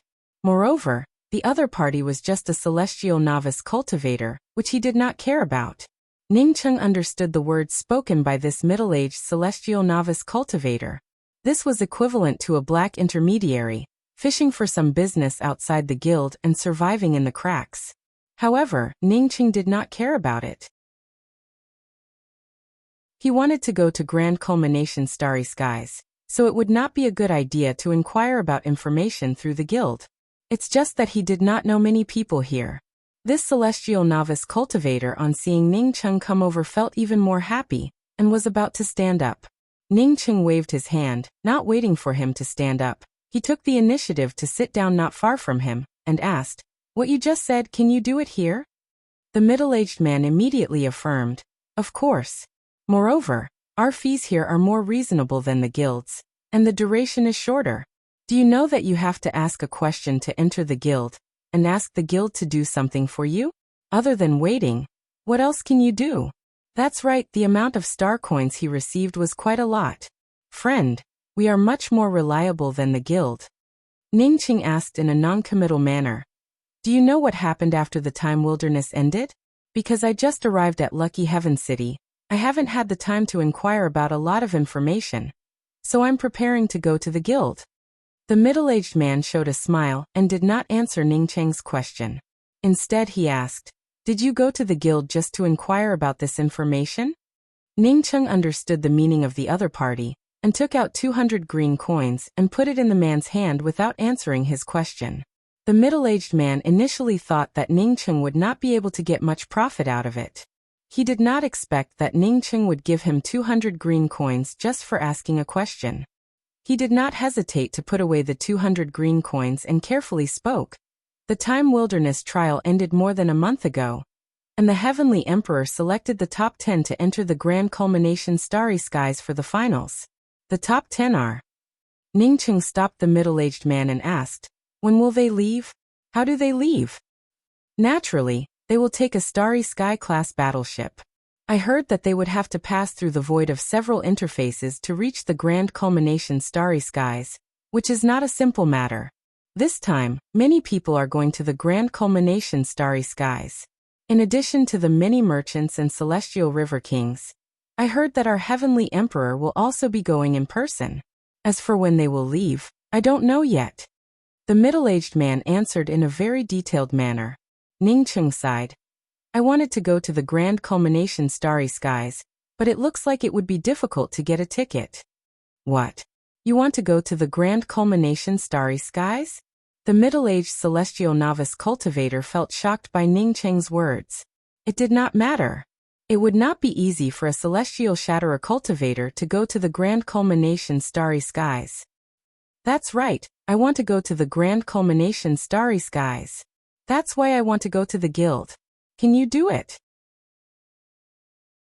Therefore, even if you called me here, it would be useless." Ning Cheng spoke and stood up. The middle-aged celestial novice cultivator quickly stood up and spoke through clenched teeth. "Senior, if you really want to go to the Grand Culmination Starry Skies, we do have a way. It's just that I need to report it, and the price might not be low. Moreover, you need to pay me 100,000 green coins as a reporting fee in advance. If you don't believe me, you can come with me." Feeling that Ning Cheng was not an ordinary celestial shatterer cultivator, this celestial novice cultivator's tone turned respectful. Ning Cheng waved his hand and directly placed a stack of green coins in the hands of the middle-aged celestial novice cultivator. "This is 100,000 green coins. As long as you can help me get a ticket to the Grand Culmination Starry Skies, what are some celestial coins? Even if you lie to me, I have a way to pull you out." The middle-aged celestial novice cultivator excitedly grabbed the 100,000 green coins. Ning Cheng's generosity was beyond his expectations. Without waiting for Ning Cheng to say anything else, he patted his chest and guaranteed, "Senior, you can rest assured that I will definitely give you an answer within 3 days. This is my communication talisman. If there is any news, I will send a message to Senior." "Okay, then I will wait for you for 3 days. If you can send me a message within 3 days, then we will meet here." After Ning Cheng finished, he did not wait for the celestial novice cultivator to answer, and turned around to leave, leaving behind the excited celestial novice cultivator. Ning Cheng had not gone far, when he felt a spiritual consciousness staring at him. Moreover, this spiritual consciousness was also repeatedly probing him, which made Ning Cheng feel very puzzled in his heart. He had 2 enemies in the Lucky Heaven City, but whether it was Zhao Yanxiang or Lu Pingchuan, it was impossible for them to recognize him. Besides, he had fallen in the perpetual moon lake, which Zhao Yanxiang had personally witnessed. Since Zhao Yanxiang knew about it, then Lu Pingchuan definitely knew about it as well. If that was the case, then who would have any killing intent towards him? Ning Cheng did not use his spiritual consciousness to sweep back. His strength was still too low, and he did not want to alert the enemy in Lucky Heaven City. Just as Ning Cheng was anxiously trying to think of a way, a figure quickly rushed in front of him, while a crisp voice emerged. Wait! At this moment, Ning Cheng immediately recognized who this person was. It was the woman named Yuan. This woman's cousin, her dual cultivation Dao companion, Yu Yifeng, had died at his hands. When this woman escaped, Shen Qinyu had explained to him that the Yu clan was very powerful in the Dao of Talismans, and would not let him go so easily. Ning Cheng did not expect this woman to come to his door so quickly. However, he did not know how she recognized him. In any case, Ning Cheng did not want to meet this woman. He quickly circled around her and quickened his pace. You stop! Seeing Ning Cheng ignoring her, Yuan shouted out even louder and sped up to catch up with him. Ning Cheng secretly cursed at his bad luck. He had just come out when he encountered such a thing. Once he started fighting with this woman, even people who were not familiar with him might recognize him as Ning Cheng. He had clearly died in the Perpetual Moon Lake, yet now he appeared in Lucky Heaven City. It would be strange if he did not have any secrets on him. As a cultivator who came out a month or two late, Heavenly Emperor Manluan would definitely talk to him alone. Seeing Yuan chasing after him, Ning Cheng knew that today's matter would not end well. He guessed that Yuan did not recognize him at first, but Ning Cheng knew that since the other party already suspected him, not recognizing him would not make any difference. Thinking of this, Ning Cheng did not hesitate to rush out of Lucky Heaven City. Since there was no way to settle this peacefully, then he would silence her. Ning Cheng had his own principles. However, no matter who wanted his life, he would not hesitate to fight back. Seeing Ning Cheng leave the city, Yuan raised her hand and sent out a message before following him out. After Ning Cheng left Lucky Heaven City, he directly brought out the Celestial River battleship. If this woman dared to chase after him alone, then she could not blame him for being impolite. Yuan did not continue to chase after Ning Cheng. She did not dare to chase after Ning Cheng alone. In just a few breaths, a gray shadow landed beside Yuan. Big brother Huangfu, why are you alone? Where's Uncle Shang? Yuan asked anxiously when she saw the man wearing a gray cultivator's robe. The cultivator smiled. I saw Sister Wan's urgent message and thought that something bad had happened, so I rushed over. What happened? Why did you ask Uncle Shang to come over? Yuan spoke up anxiously. Big brother Huangfu, I just saw a white-haired cultivator. His back and hair look very similar to that beast in the Time Wilderness. Is that the fellow who killed Yifeng? The male cultivator, addressed as Big brother Huangfu by Yuan, asked anxiously with a change in expression. Yuan quickly spoke up. I suspect that the person just now was him, otherwise he would not have run away the moment he saw me. Then what are we waiting for? Let's catch up and kill him. The male cultivator raised his hand and brought out a Celestial River-class battleship. However, the grade of this battleship was much better than Ning Cheng's. Yuan spoke up anxiously. But there are only two of us. The male cultivator laughed. Didn't you say that he only had a Celestial Shatterer cultivation last time? A Celestial Shatterer cultivation is not something that I, Yu Huangfu, would put in my eyes. Yuan felt anxious about Ning Cheng's escape. Thinking of the fact that Big brother Huangfu was Yu clan's Celestial Scryer premier genius, someone many times stronger than Yu Yifeng, she nodded and spoke. Okay, then let's hurry over. It was no wonder that Yu Huangfu dared to speak such words. With his half-step Celestial Bridge cultivation, he could be considered as the premier person under the Celestial River realm. He was the most important target of cultivation for the Yu clan. He did not even put Striking Order Starry Sky's premier genius, Xin Fei, in his eyes. In his opinion, Ning Cheng only had a trivial Celestial Shatterer cultivation. He did not even need to use his full strength to kill him.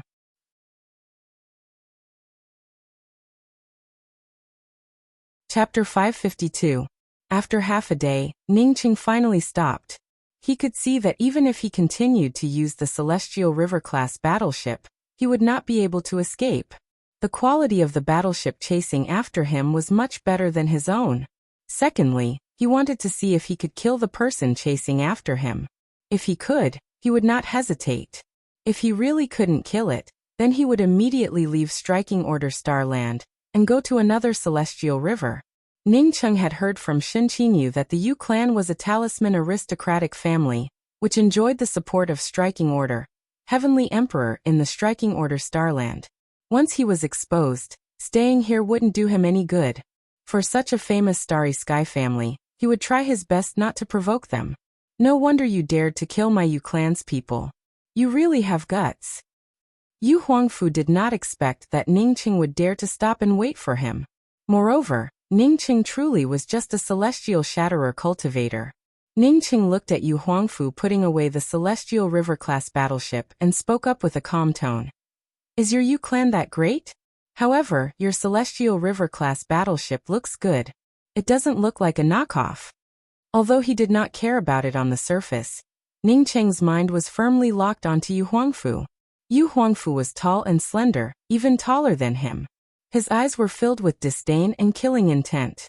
With the cultivation of full-circle celestial gatherer realm, the celestial wheels seemed to be showing signs of fusing, indicating that he should be a half-step into the celestial bridge realm. If it was before entering the Sea of Twilight, Ning Qing felt sure that he would not be a match for Yu Huangfu. At this time, he would have to run as far as he could. Now that he had comprehended the Dusk Spirit technique, and his domain had merged with the Celestial River, he no longer felt afraid of Yu Huangfu. As for Yuan, Ning Qing simply did not put her in his eyes. Not bad. Unfortunately, you can only look at it once. That's because you've met me, Yu Huangfu. Yu Huangfu sneered, then gave Yuan a meaningful glance. He wanted Yuan to help him block Ning Cheng's escape route. As he spoke the last word, Yu Huangfu's imposing aura suddenly rose up, just like a huge millstone crushing down on Ning Cheng. The surrounding space formed a vortex under this imposing aura, while Ning Cheng found himself at the center of this vortex. Just as this maelstrom's imposing aura crushed down on Ning Cheng, two more silver-colored talismans appeared in Yu Huangfu's hands.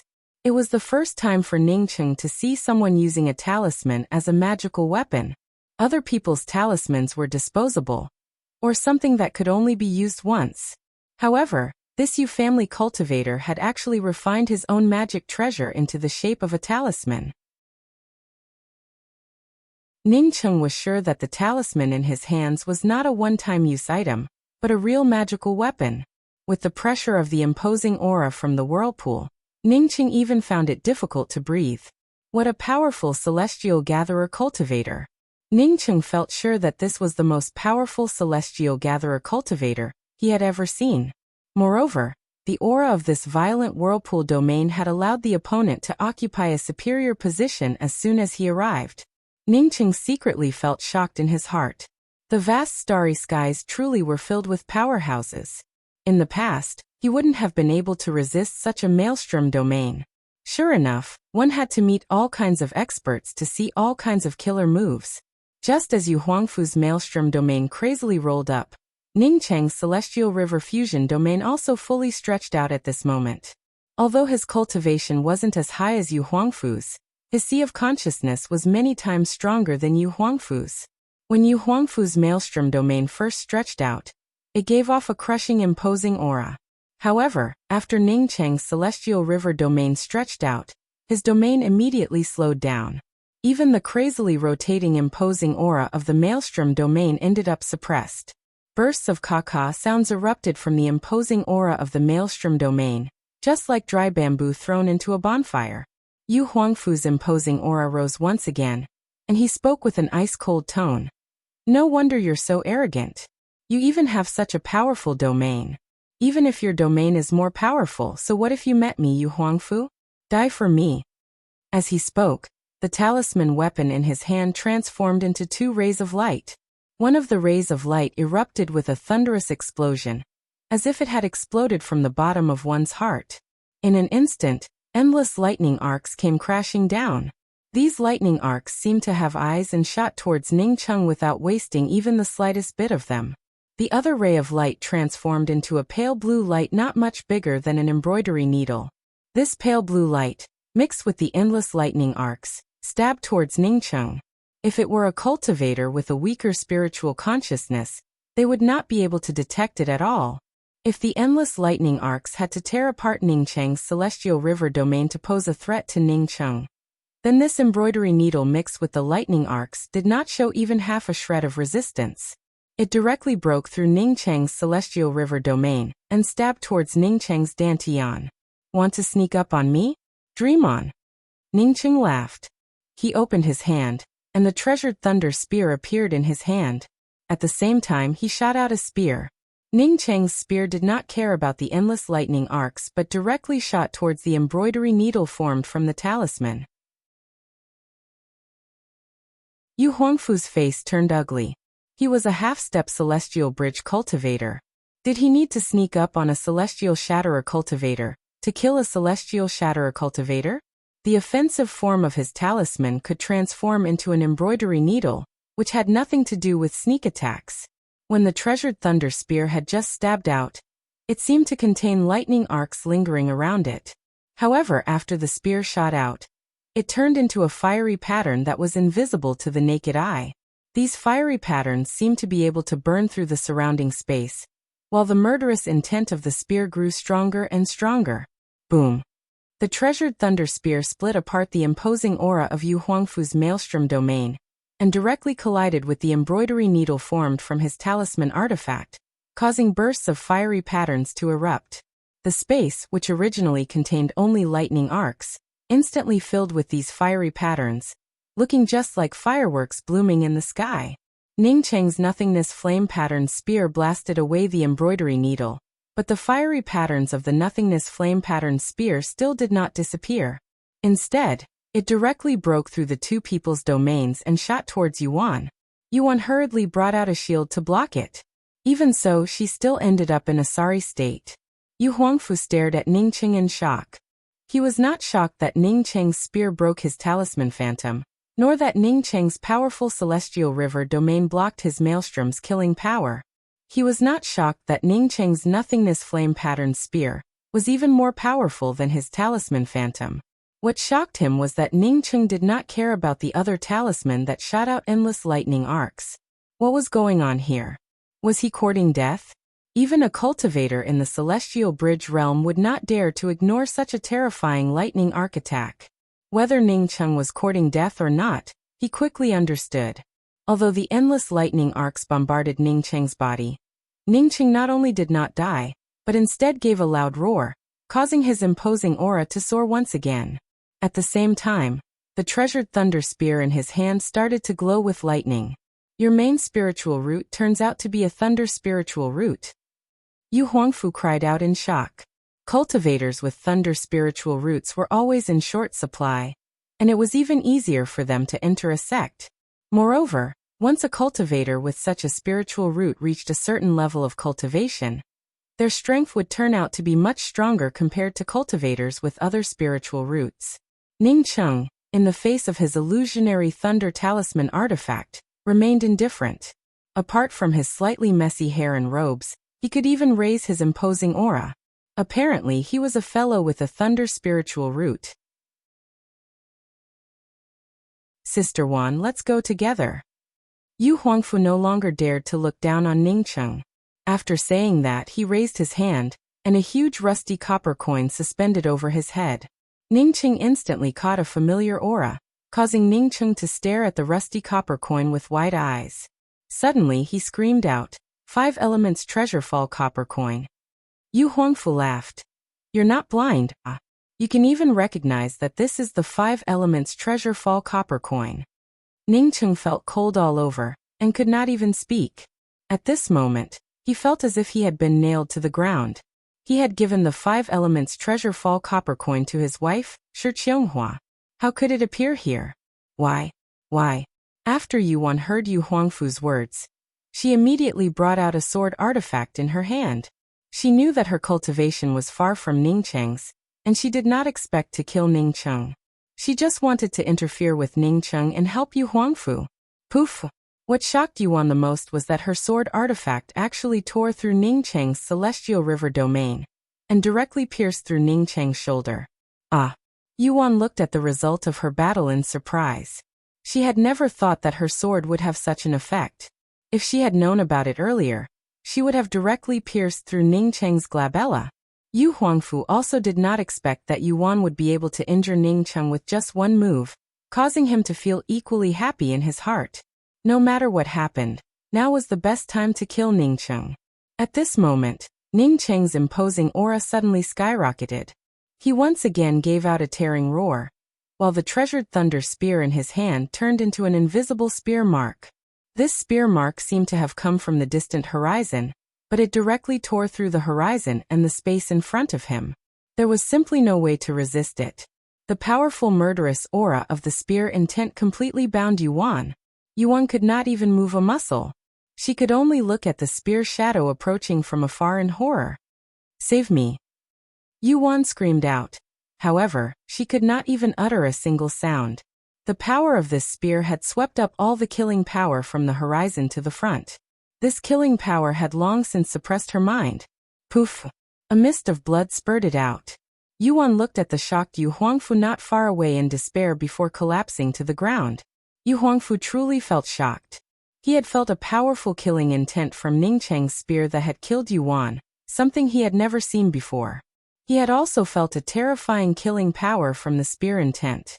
When that spear had blasted out, he had actually wanted to escape in a crazed manner.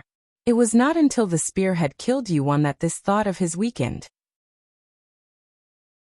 Such a powerful spear intent. Yu Huangfu stared at Ning Cheng in shock. He no longer had that sense of superiority that he had a moment ago. "Speak, where did you get the 5 elements treasure fall copper coin? If you don't explain it clearly, I will make sure that not even an ant remains of your Yu clan remains." Ning Cheng completely ignored the sword piercing through his body and walked towards Yu Huangfu step by step. His voice was hoarse, and even his eyes had turned blood red. Yu Huangfu subconsciously took a few steps back and was just about to answer when he understood why he should answer. The other party was just a celestial shatterer cultivator, while he had the treasure fall copper coin and an endless supply of talismans. Why should he fear him?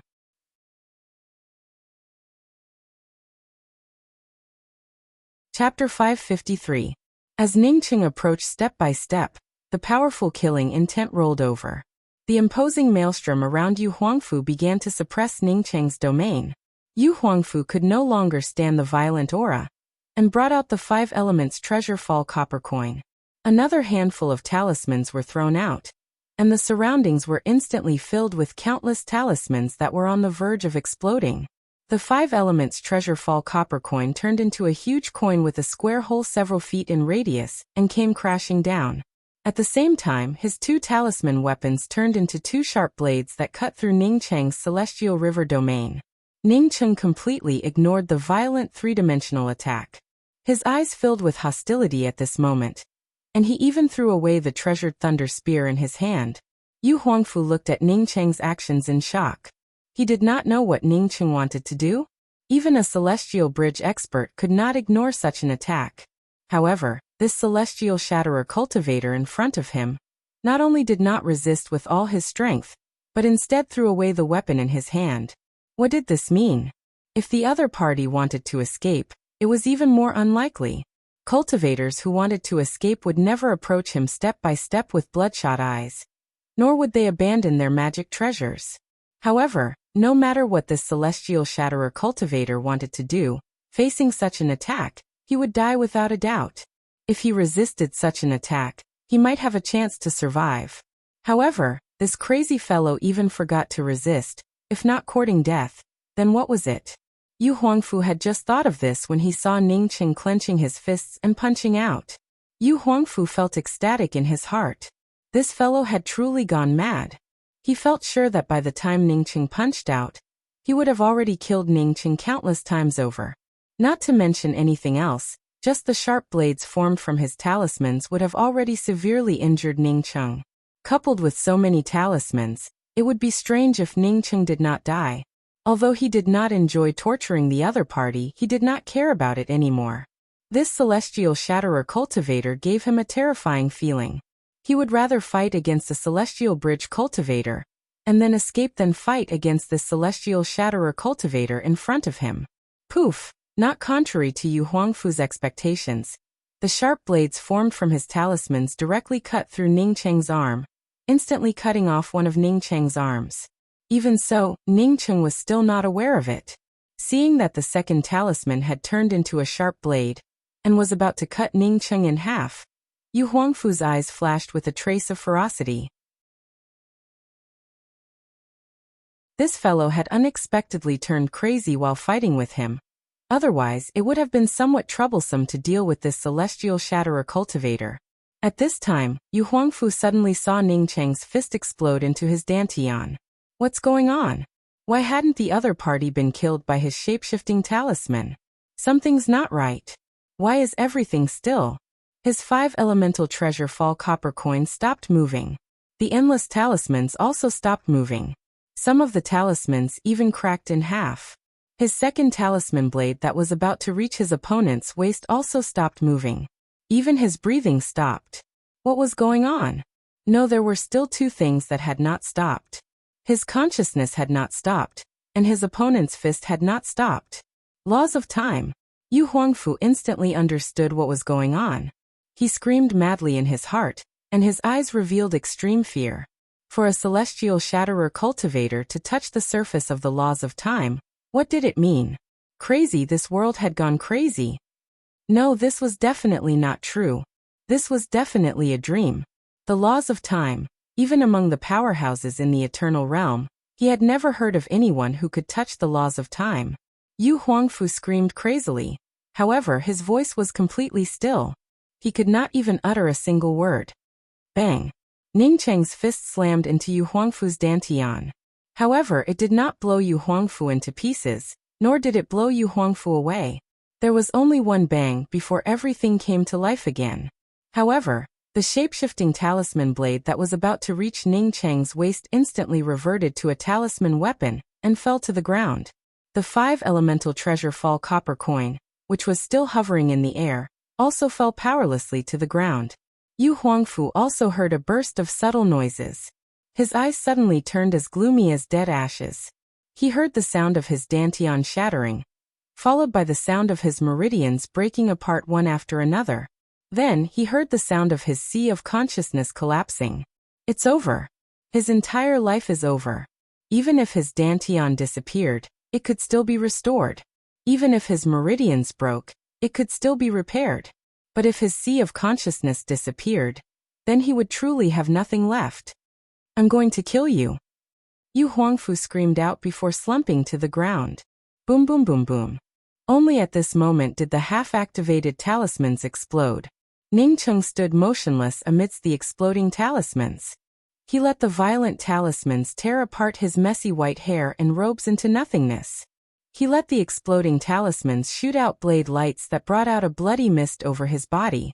Even the most violent explosion of talismans would eventually pass.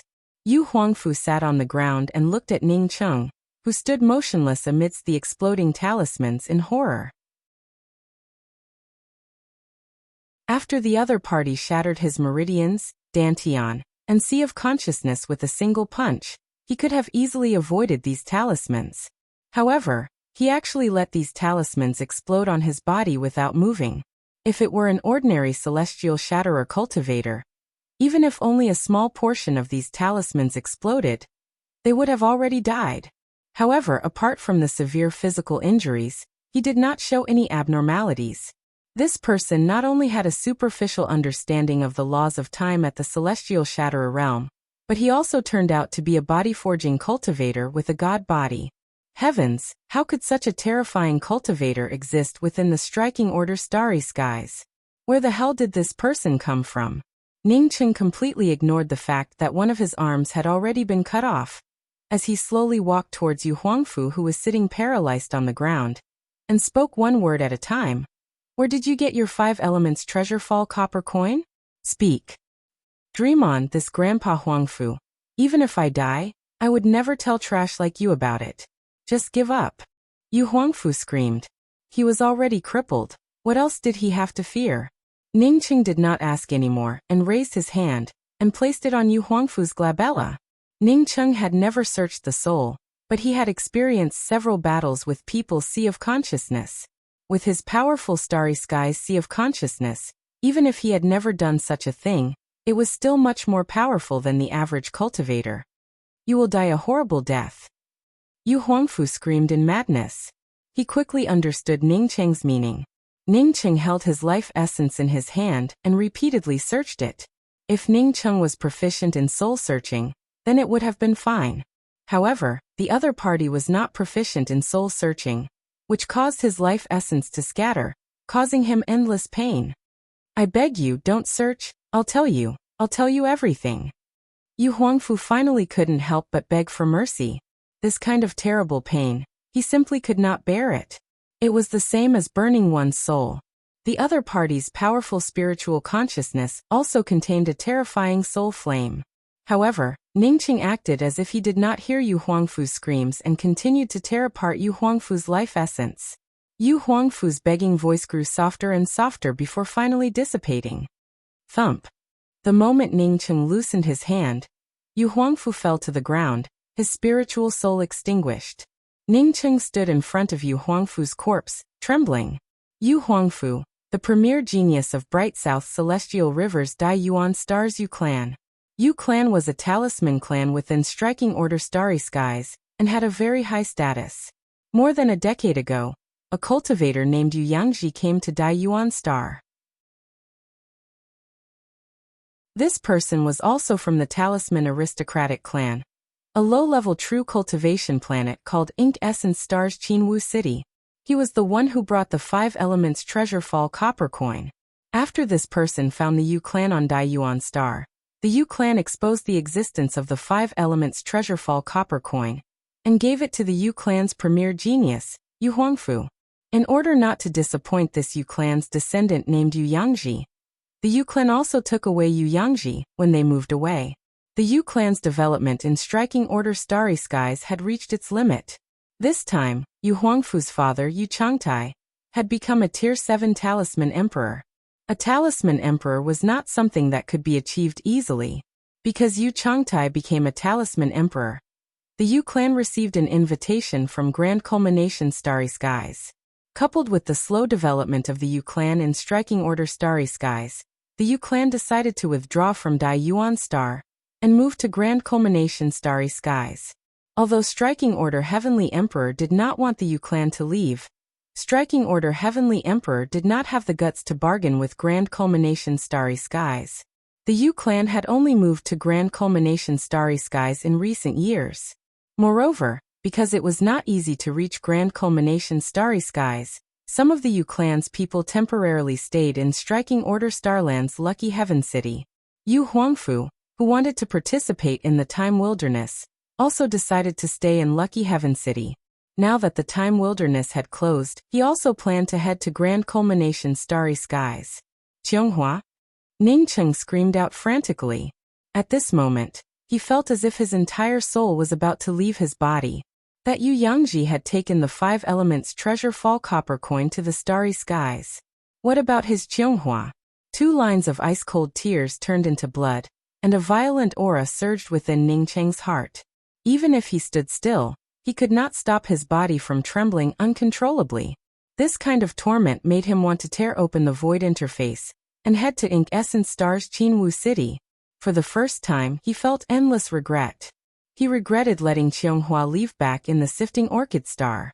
The violent aura surging within his body grew stronger and stronger, and Ning Cheng's body trembled more and more violently. It felt as if his entire body would explode in the next moment. Any cultivator in such a situation would know that it was a precursor to cultivation deviation. However, Ning Cheng remained unaware of it, while his heart was tormented. In addition to regret, he also felt hatred. He hated the fact that his cultivation was too low and could not tear open the void interface. At this moment, he could not see anything at all. In my eyes, even if all the mirage stones in the entire universe were added up, it would not be as sad as you. If mirage stones, or even killing me, could make you happy, I would not have even half a shred of regret. Some things cannot be described with just sorry. That is what I wanted. If I did not want to, you would not have been able to do it. Don't call me senior apprentice sister from now on, just call me Qianghua. My husband, I will be back soon. Uncle, you left me a void-cleaving talisman. After I finish my things, I will come back here to accompany you, and then go back to Jiangzhou with you to visit junior sister Ruolin.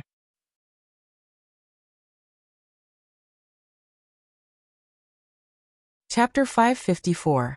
The corners of his mouth still contained the bitter and salty tears from Qianghua's kiss. But what about Qianghua? What about Qianghua? What about Qianghua? A call came from the bottom of his heart. Ningcheng could no longer bear it. As he opened his mouth and spat out a mouthful of blood, the berserk aura raged even more crazily within his body, causing his whole body to tremble even more fiercely. A mysterious yellow aura emerged from his zifu, just like a cool spring, instantly awakening Ningcheng from his berserk state. Feeling the violent aura raging within his body, Ningcheng felt shocked. If not for the mysterious yellow aura, he might have already fallen into cultivation deviation or even self-destructed. The crazed red in Ningcheng's eyes gradually receded, while the murderous intent slowly condensed. You clan. After a long time, Ningcheng spat out 2 words. He then walked towards the severed arm step by step, picked it up and reattached it while swallowing a few medicinal pills. He must avenge this enmity. Just half an hour after Ningcheng left, a man in a golden robe landed at the place where Ningcheng and Yu Huangfu were fighting. After sweeping out with his spiritual consciousness, his face suddenly turned livid, before he roared out in rage. Who is it? Who dares to kill my Yu clan's disciple?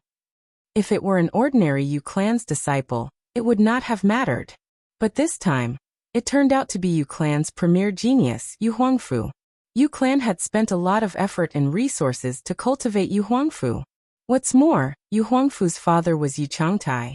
Yu Changtai was not only the Yu clan's second expert, but also the Yu clan's premier talisman grandmaster, who had just advanced to the Emperor Talisman Master realm. Now that Yu Changtai had just left Striking Order Starry Skies, his son had fallen outside Lucky Heaven City. Who could bear the consequences? Regardless of whether he could bear the consequences or not, the golden-robed man knew that he had to find the murderer in the shortest time possible. Yu Huangfu had left Lucky Heaven City to support Yuan, and this place had obviously undergone a battle.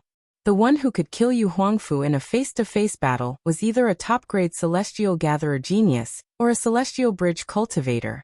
Thinking of this, the golden-robed man quickly left the place. He had to return to Lucky Heaven City to discuss with the rest of the Yu clan.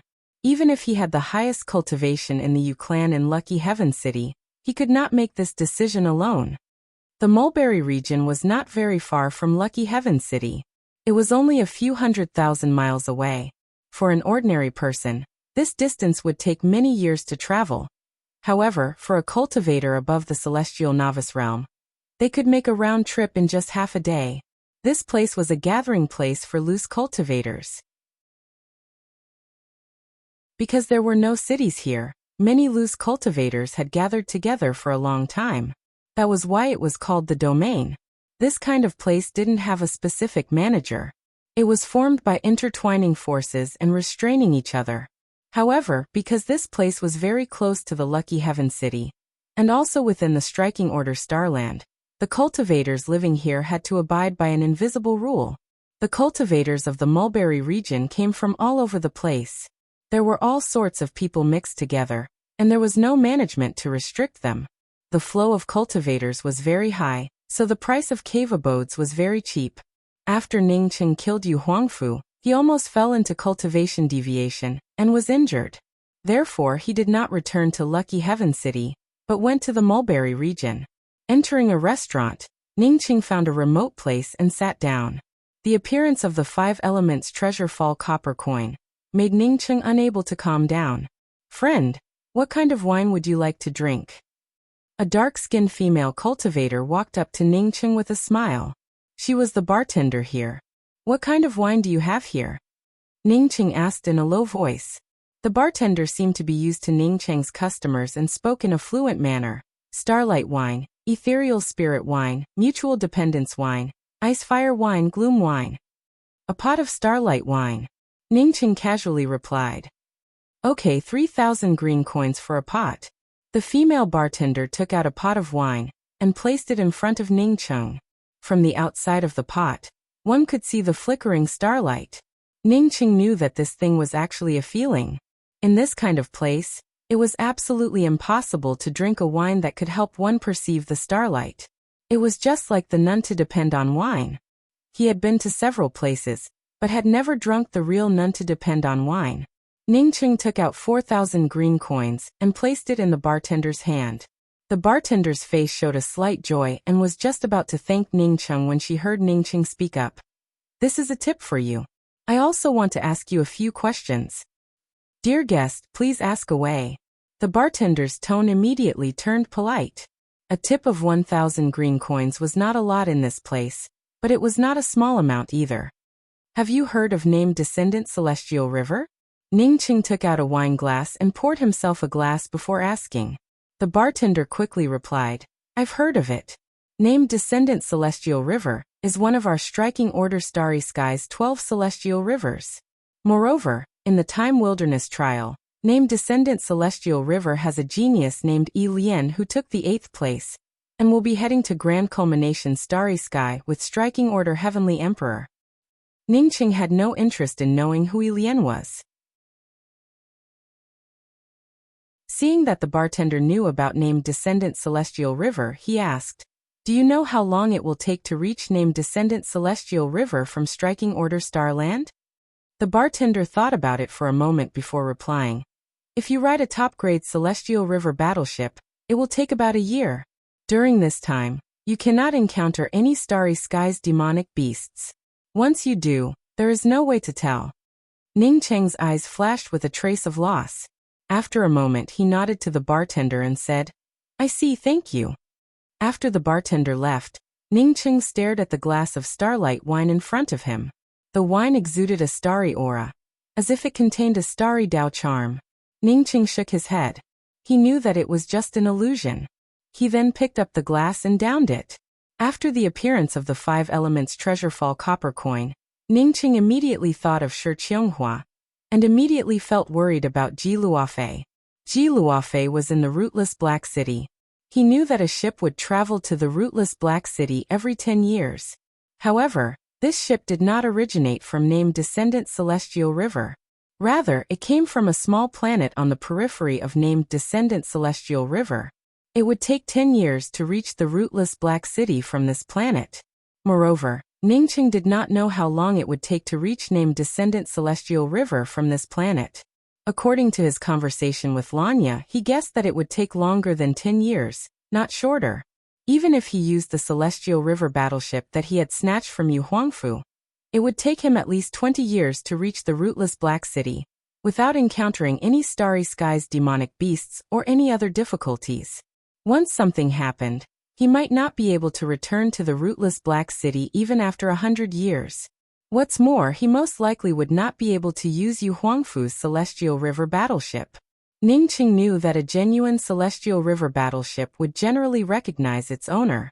Yu Huangfu's Celestial River battleship was undoubtedly a genuine Celestial River battleship, and definitely not a knockoff. However, this was not what worried Ningcheng the most. What worried him the most was that after a few decades, when he returned to the Rootless Black City, Ji Luofei might have already left the Rootless Black City to find him. Ningcheng gave out a sigh and picked up the wine pot before pouring the entire bottle of starlight wine into it. If he wanted to return to the Rootless Black City as soon as possible, he could only use his original method, which was to leave the Rootless Black City and head to the Grand Culmination Starry Skies. Only by improving his cultivation in the Grand Culmination Starry Skies, and then purchasing a more powerful Starry Sky grade battleship, or a more powerful flight-type Dao artifact would he be able to return to the Rootless Black City in a short time. Yu Clan. Ningcheng finished the pot of wine, and silently muttered those 2 words in his heart. Even if he wanted to head to the Grand Culmination Starry Skies, he would have to uproot the Yu Clan in the Lucky Heaven City. Otherwise, his Dao heart would feel unsettled. As for the Yu Clan that had moved to the Grand Culmination Starry Skies, he would never let it go. For half a day, Ningcheng sat in the restaurant and did not leave. His mind was filled with the bits and pieces of memories he had with Shi Qianghua. At the same time, his mind was also filled with the two words Yu Clan. He only had a celestial shatterer cultivation. Even if Lucky Heaven City was just a temporary foothold for the Yu Clan, could he take revenge? Any cultivator in the Celestial Bridge realm could easily kill him. No matter how powerful his dusk spiritual technique was, he was only one person. Moreover, his dusk spiritual technique consumed too much energy.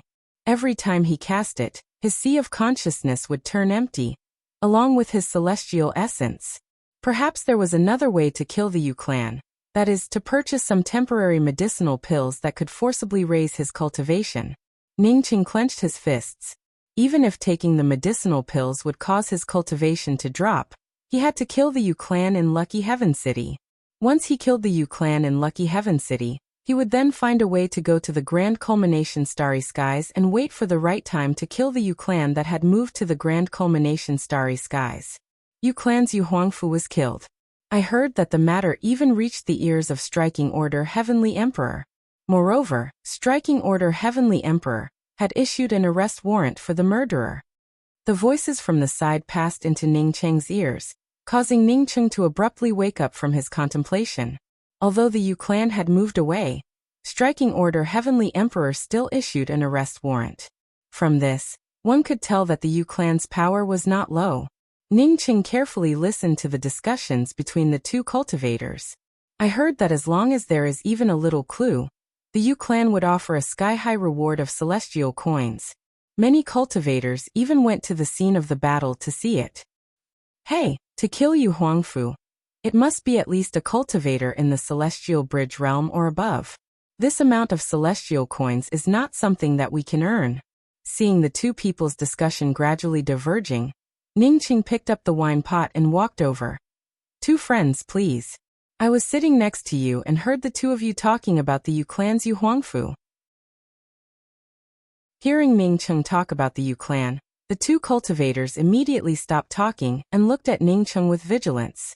One of them only had a celestial gatherer cultivation, while the other had a celestial shatterer cultivation.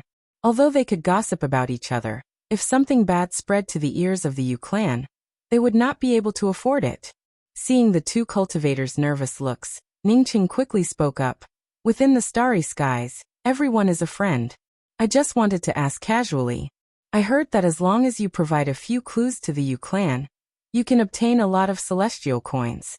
Therefore, I wanted to try my luck. Hearing Ningcheng's words, the two cultivators finally relaxed their vigilance. The two, on seeing that Ningcheng did not even have a celestial wheel, felt a little speechless. A celestial novice cultivator, wanting to make such a fortune, was obviously just a dream.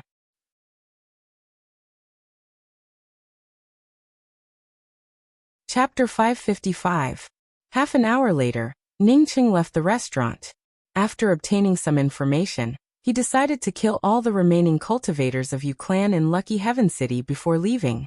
Because the Yu Clan had produced a talisman emperor, they received an invitation from the Grand Culmination Starry Skies. A few years ago, the Yu Clan moved from Bright South Celestial River's Dai Yuan Star to Striking Order Starland's Lucky Heaven City. After that, the Yu Clan's people continued to head towards Grand Culmination Starry Skies. Some of the Yu Clan's cultivators stayed behind in Lucky Heaven City. Some of them were here for the Time Wilderness smelting trials, while others did not have the time to leave. Among the Yu Clan's cultivators who remained in Lucky Heaven City, the one with the highest cultivation was Yu Shang, an undead cultivator. The rest were all celestial scryer cultivators.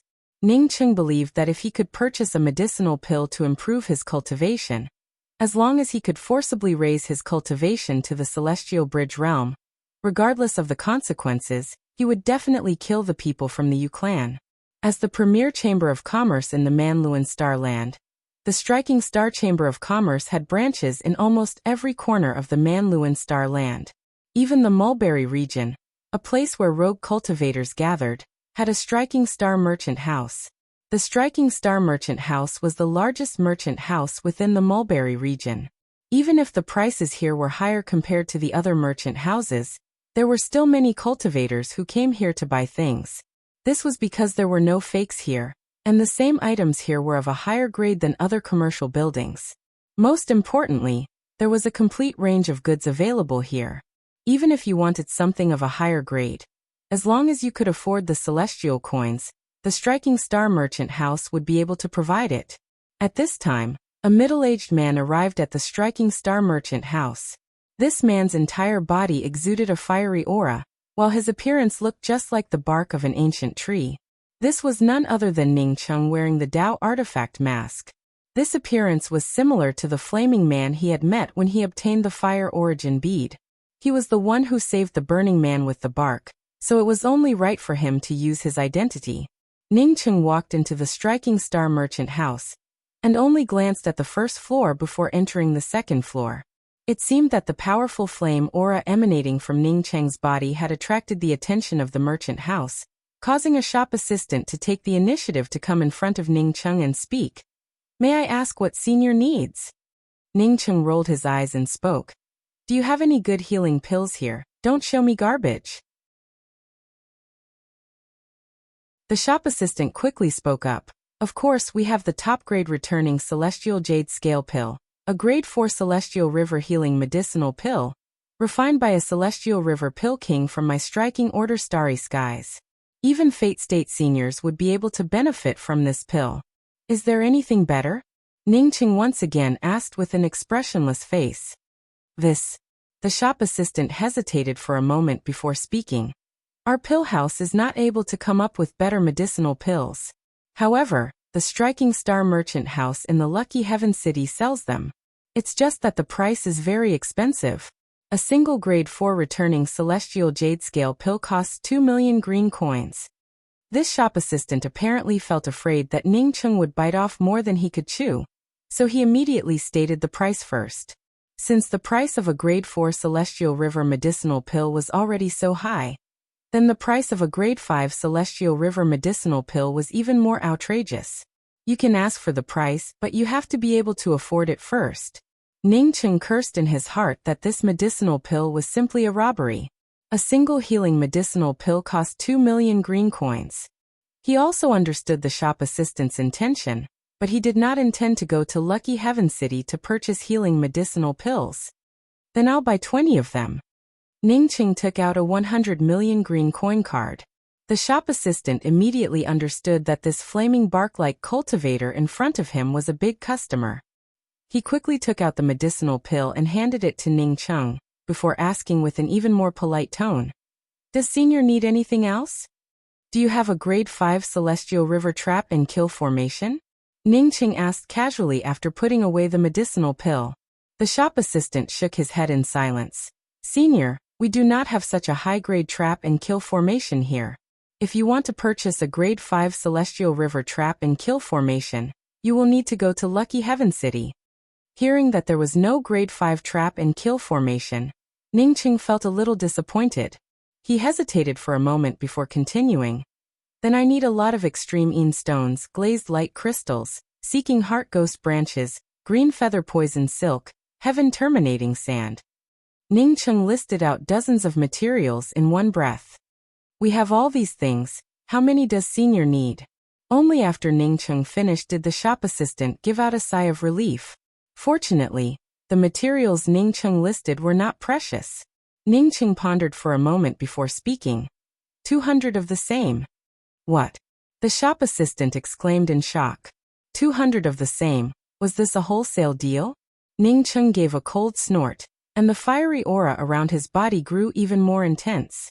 The shop assistant shuddered. He knew that this kind of person was the easiest to serve, but also the most difficult to serve. Easy to serve because this kind of person had a lot of celestial coins, but difficult to serve because of this kind of person's eccentric temperament. He did not wait for Ning Cheng to speak at all and spoke up. "Senior, please wait a moment. I will help senior prepare it immediately. 200 of them, a total of 110 million green coins." Ning Cheng did not have to wait for long before the shop assistant delivered the things he needed, along with a storage bag. "Excuse me, senior, what else do you need?" Ning Cheng had done a business worth nearly 200 million green coins in just a blink of an eye, causing the shop assistant to regard Ning Cheng as a top customer. No. Ning Cheng turned around and walked away. He had only taken 2 steps when he suddenly stopped and looked back, seemingly indifferently asking, "By the way, do you have any medicinal pills that can suddenly increase one's cultivation? Something like the Burning Life Pill." The Burning Life Pill stimulated the true essence in a cultivator's body, allowing the cultivator's strength to soar in a short period of time, even by a few levels. Speaking of the Burning Life Pill, Ning Cheng immediately thought of Suing Day. Although this woman wanted to kill him and use him to sever her emotions, he also remembered that this woman had saved his life with the Burning Life Pill. Without this woman, he might have already died in the Hidden Mist Cemetery. However, this woman with a split personality, after burning her lifespan to save him, she then schemed against him and used his life to sever her emotions. Without his wife, Shi Qianghua, his fate would not have been much better. Thinking of Shi Qianghua, Ning Cheng felt a burst of pain in his heart. If something really happened to Shi Qianghua, he would never forgive himself. Yes, of course, we have the grade 5 violent celestial pill here. This medicinal pill can even directly increase a celestial gatherer cultivator's cultivation by 2 levels. It can even be said to have amazing explosive power. The shop assistant quickly spoke up. Ning Cheng felt moved in his heart. Increasing by 2 levels, doesn't that mean advancing from the celestial gatherer realm to the undead realm? The shop assistant awkwardly explained. This is only a theoretical possibility. Generally speaking, advancing from the celestial gatherer realm to the celestial bridge realm only costs 3 million green coins. Ning Cheng sneered and spoke. This medicinal pill should be close to a grade 5 celestial river medicinal pill, right? Yet it only costs 3 million green coins. Does it have any side effects? The shop assistant hesitated for a moment before speaking. There are indeed some side effects. That is, there is a very small possibility of the sea of consciousness collapsing after taking it. Because of the explosive power of this medicinal pill, if one sea of consciousness cannot withstand it, it might directly collapse. Moreover, the effective time is only half an hour. After half an hour, the medicinal efficacy would disappear. As long as one sea of consciousness can withstand it after taking it, one could recover after a period of weakness. Ning Cheng finally understood. No wonder this medicinal pill was so cheap. This shop assistant definitely did not tell the truth. He said that after taking this medicinal pill, there was not a very small possibility of one sea of consciousness collapsing, but rather a very large possibility.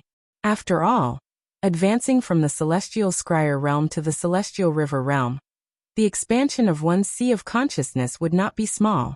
However, Ning Cheng did not fear it. He had the starry sky sea of consciousness. After a slight hesitation, Ning Cheng spoke up. In that case, give me 2 of these medicinal pills. The shop assistant felt happy in his heart. This violent celestial pill did not belong to the striking star merchant house, but his own. Unfortunately, he only had 1. I only have 1 of these medicinal pills if...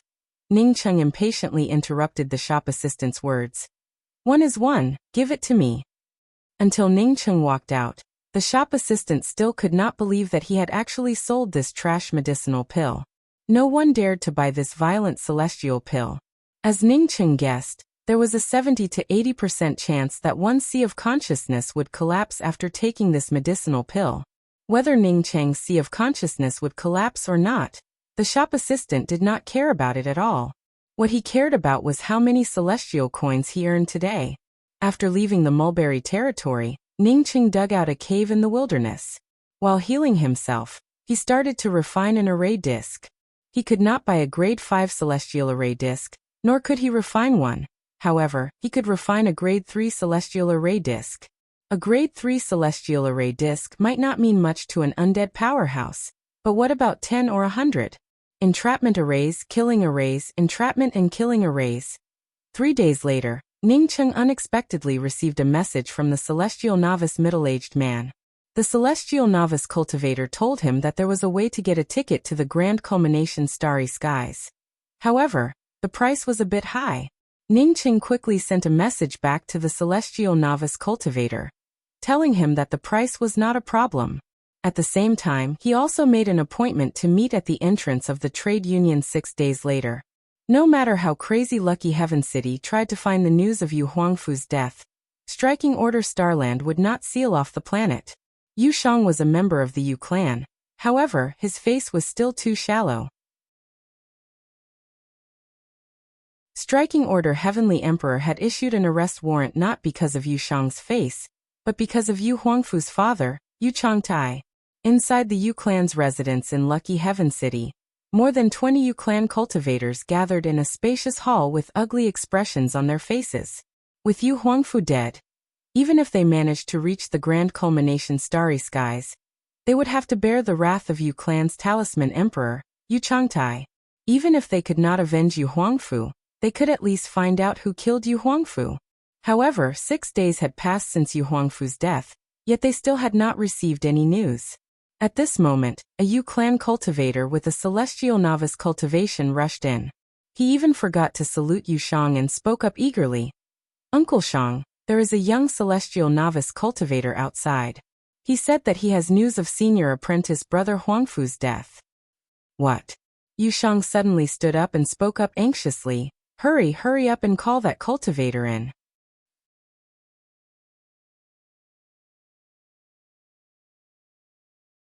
Chapter 556.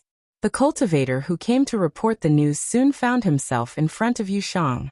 Sure enough, he was a young celestial novice cultivator, who had not even cultivated a celestial wheel. Yu Shang wasn't in the mood to care about the cultivation of this reporting cultivator. He didn't even wait for the reporting cultivator to speak before he hurriedly said, "Hurry up and speak. What news do you have? Where did you get it?" The celestial novice cultivator came forward in fear and gave a respectful bow before carefully speaking. "I just came from River Mound City. Originally, I was in the River Mound City's moon governing merchant house to purchase medicinal pills when I happened to see a senior in the Celestial Bridge realm selling talismans to the merchant house. He took out a pile of talismans and a pair of talisman-shaped magic treasures. Initially, I did not care about it, but after I arrived at Lucky Heaven City, I came to know about Yu clan's Huangfu Tiansai's death. It immediately made me think that the talisman sold by that Celestial Bridge cultivator might have belonged to Yu clan." Pa Yu Shang kicked the jade table in front of him to pieces, as he gnashed his teeth and spoke. "Daring to kill my Yu clan's disciples, and even daring to sell talismans in River Mound City, courting death." The Yu clan's cultivators in the hall were filled with murderous auras. They already hated this cultivator who killed Yu Huangfu. Now that they had news of the murderer, how could they restrain themselves? A scarlet-robed celestial shatterer cultivator stood up and said, "Uncle Shang, I think we should capture this person and force him to tell us where he came from. Then, we can kill everyone related to him." "Humph." Another cold snort arrived as a celestial gatherer cultivator standing next to Yu Shang stood up and spoke. "Uncle Shang, this person has a celestial bridge cultivation, yet dared to touch my Yu clan's genius disciple. Presumably, he came from a low-level true cultivation planet. I think Junior Brother Min is right, but it's not enough. If we only kill people related to him, others will think that our Yu clan is easy to bully." Seeing everyone looking at him, the celestial gatherer cultivator spoke up again. "In addition to killing everyone related to this person, we also have to destroy this low-leveled planet. Let everyone know the consequences of offending my Yu clan." Ning Cheng, who had disguised himself as a cultivator from the reporting faith celestial body, felt shocked. This bastard truly was ruthless. He had only intended to get rid of the Yu clan's inheritance. He did not intend to lay his hands on the women and children of the Yu clan. However, these fellows actually wanted to destroy an entire planet. No matter how few people there were on a planet, there would still be more than 10 billion people. To them, killing more than 10 billion people was as easy as eating and drinking. The corner of Yu Shang's mouth revealed a trace of ruthlessness. Even if no one had suggested it, he would have found a way to destroy this low-level planet. Daring to kill the #1 genius of the Yu clan, this planet no longer needed to exist. What do you think about that person's appearance? Yu Shang's gaze once again fell on Ning Cheng. Ning Cheng quickly took out a portrait and handed it over. I just drew it based on my memory. I just arrived at Lucky Heaven City, so that person must still be in River Mound City. Yu Shang took Ning Cheng's portrait and saw a cultivator with a pointy chin. He frowned slightly. This person felt somewhat familiar. However, he did not think too much about it. He glanced at the rest of the people and said, I'm going to Pufu City now. I'll be back in an hour at most. River Mound City was very close to Lucky Heaven City. With Yu Shang's undead cultivation, it would not be strange for him to return in an hour. Uncle Shang, why don't you call a few disciples to come with you? An older Yu clan disciple quickly spoke up. Yu Shang laughed. A trivial celestial bridge cultivator. I don't even put him in my eyes. He had been to the scene of the fight, and even that celestial bridge cultivator and Yu Huangfu had fought for a long time. How could he fear such a fellow? What's more, once he arrived at River Mound City, he would not even need to do anything himself. As long as he spoke to the city master, someone would automatically capture the murderer. Heavenly Emperor's striking order had to give face to the Yu clan, so how could others not give face? Before Yu Shang left, he nodded to the two celestial gatherer cultivators beside him and said, Yu Hai, I'll leave this place to you. After that, he glanced at Ning Cheng again before quickly leaving the hall. Thank you for coming here to inform us. After Yu Shang left, the celestial gatherer cultivator called Yu Hai spoke to Ning Cheng in a warm tone. Ning Cheng quickly waved his hand. No need, no need. It's what I should do. By the way, who else is in your family? Where do you live? Who else knows that you came here? Yu Hai continued to ask with a smile. I'm a rogue cultivator, and there is no one in my family. I can eat my fill alone without starving the whole family. Therefore, no one knows that I came here. Ning Cheng gave a somewhat reserved and awkward smile. At the same time, he used his spiritual consciousness to secretly calculate what to do next. Yu Hai felt very satisfied with Ning Cheng's answer, and nodded before speaking. That's for the best. However, we are sorry that we can't give you any remuneration. It's not that we don't want to part with these celestial coins, but you don't have the life to spend it. Ning Cheng asked in surprise why. He truly felt a little surprised. After all, he came here to deliver a message. Moreover, the Yu clan was also a famous clan. How could they be reluctant to part with these celestial coins? The scarlet-robed celestial shatterer cultivator who spoke before glanced at Ning Cheng with disdain. A trivial celestial novice cultivator dares to receive a reward of 1 billion green coins? Ning Cheng suddenly spoke up. I understand. You want to destroy a planet. Therefore, you are afraid that if I spread the news, it would not be good for the Yu clan's reputation. Yu Hai showed a slight smile. You're right. Since you came here to deliver the message, you can solve it yourself. Fortunately, no one knows that you came here, which is a good thing for you and others. If the Yu clan destroyed a planet, others could speculate that the Yu clan did it. However, they could never have any evidence that the Yu clan did it. All right. Ning Cheng suddenly spoke up. By the way, did you know that I killed Yu Huangfu? As Ning Cheng spoke the last word, he immediately brought out the treasured thunder spear in his hand. At the same time, his celestial river domain crazily swept out.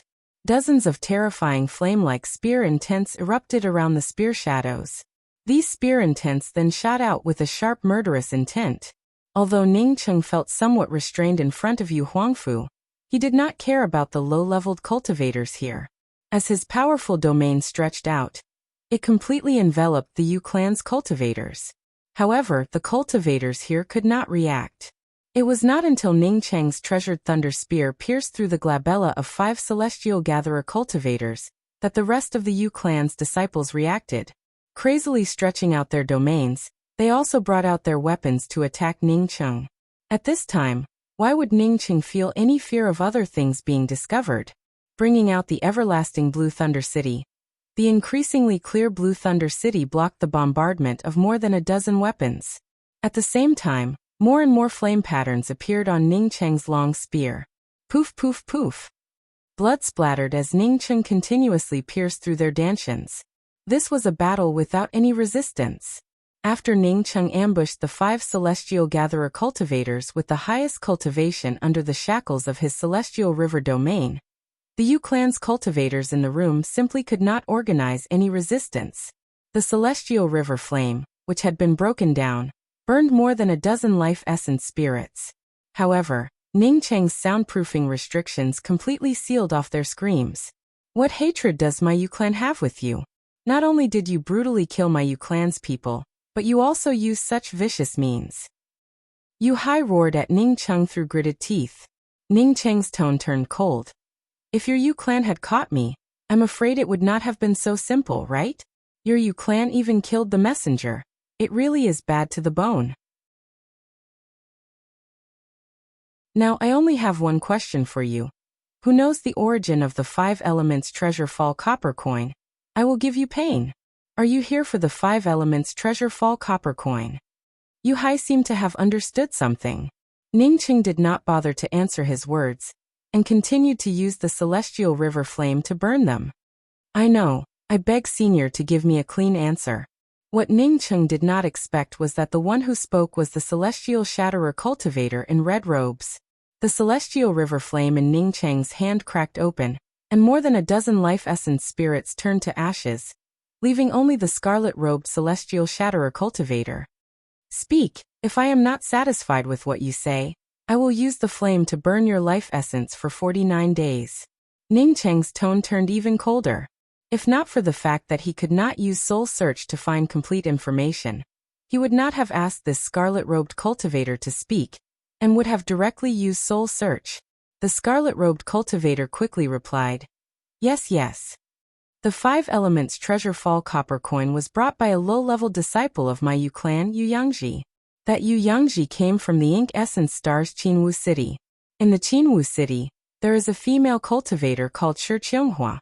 When Ning Cheng heard that Qionghua, in order to return to the Sifting Orchid Star, had asked the Yu clan for help in crafting talismans, but ended up being schemed against by the Yu clan, and ended up perishing together with the Yu clan, he almost spat out a mouthful of blood. Yu Yangji was a crafty old fox. After snatching the 5 elemental treasure fall copper coin, he used the void-cleaving talisman to enter the starry sky. His luck was good. It only took him more than 10 years to find an airship in the starry sky. There was no need for this scarlet-robed cultivator to speak about it, as Ning Cheng had already learnt about it from Yu Huangfu. Moreover, Ning Cheng did not know that Shi Qionghua had spent decades helping the Yu clan find materials for crafting talismans. One could even say that Yu Yangji being able to craft the void-cleaving talisman was mostly due to Shi Qionghua's efforts. If Ning Cheng knew about it, he might have continued to burn the life essence of this place. Yu Shang asked around the entire Pu Mound city, but he could not find the moon managing merchant house, so he felt that something was wrong. A puny celestial novice cultivator dared to lie to him? Even if he wanted to lie, he would not fabricate a merchant house. Unable to find the lunar governing merchant house, Yu Shang once again recalled Ning Cheng's words. Although Ning Cheng spoke to him, an undead cultivator, with a respectful demeanor, Ning Cheng's tone felt somewhat wrong. A celestial novice cultivator speaking to an undead cultivator like him should have addressed him as senior, and should have addressed himself as junior. It felt like he had directly addressed himself as me. Besides, even if a celestial bridge cultivator killed Huangfu, there was no need to sell Yu clan's talismans in such an arrogant manner in such a close place, right? Even if it was for sale, how could a puny celestial novice cultivator discover it? He had been in a rush to find the murderer, which resulted in him not thinking of so many flaws. This celestial novice cultivator definitely had a problem. Yu Shang immediately reacted. He immediately thought of the lunar governing merchant house. Didn't that mean murdering Yu merchant house? This person was an enemy of the Yu clan. Thinking of this, Yu Shang no longer had the mood to stay in River Mound City. He immediately rushed out of River Mound City and rushed towards Lucky Heaven City.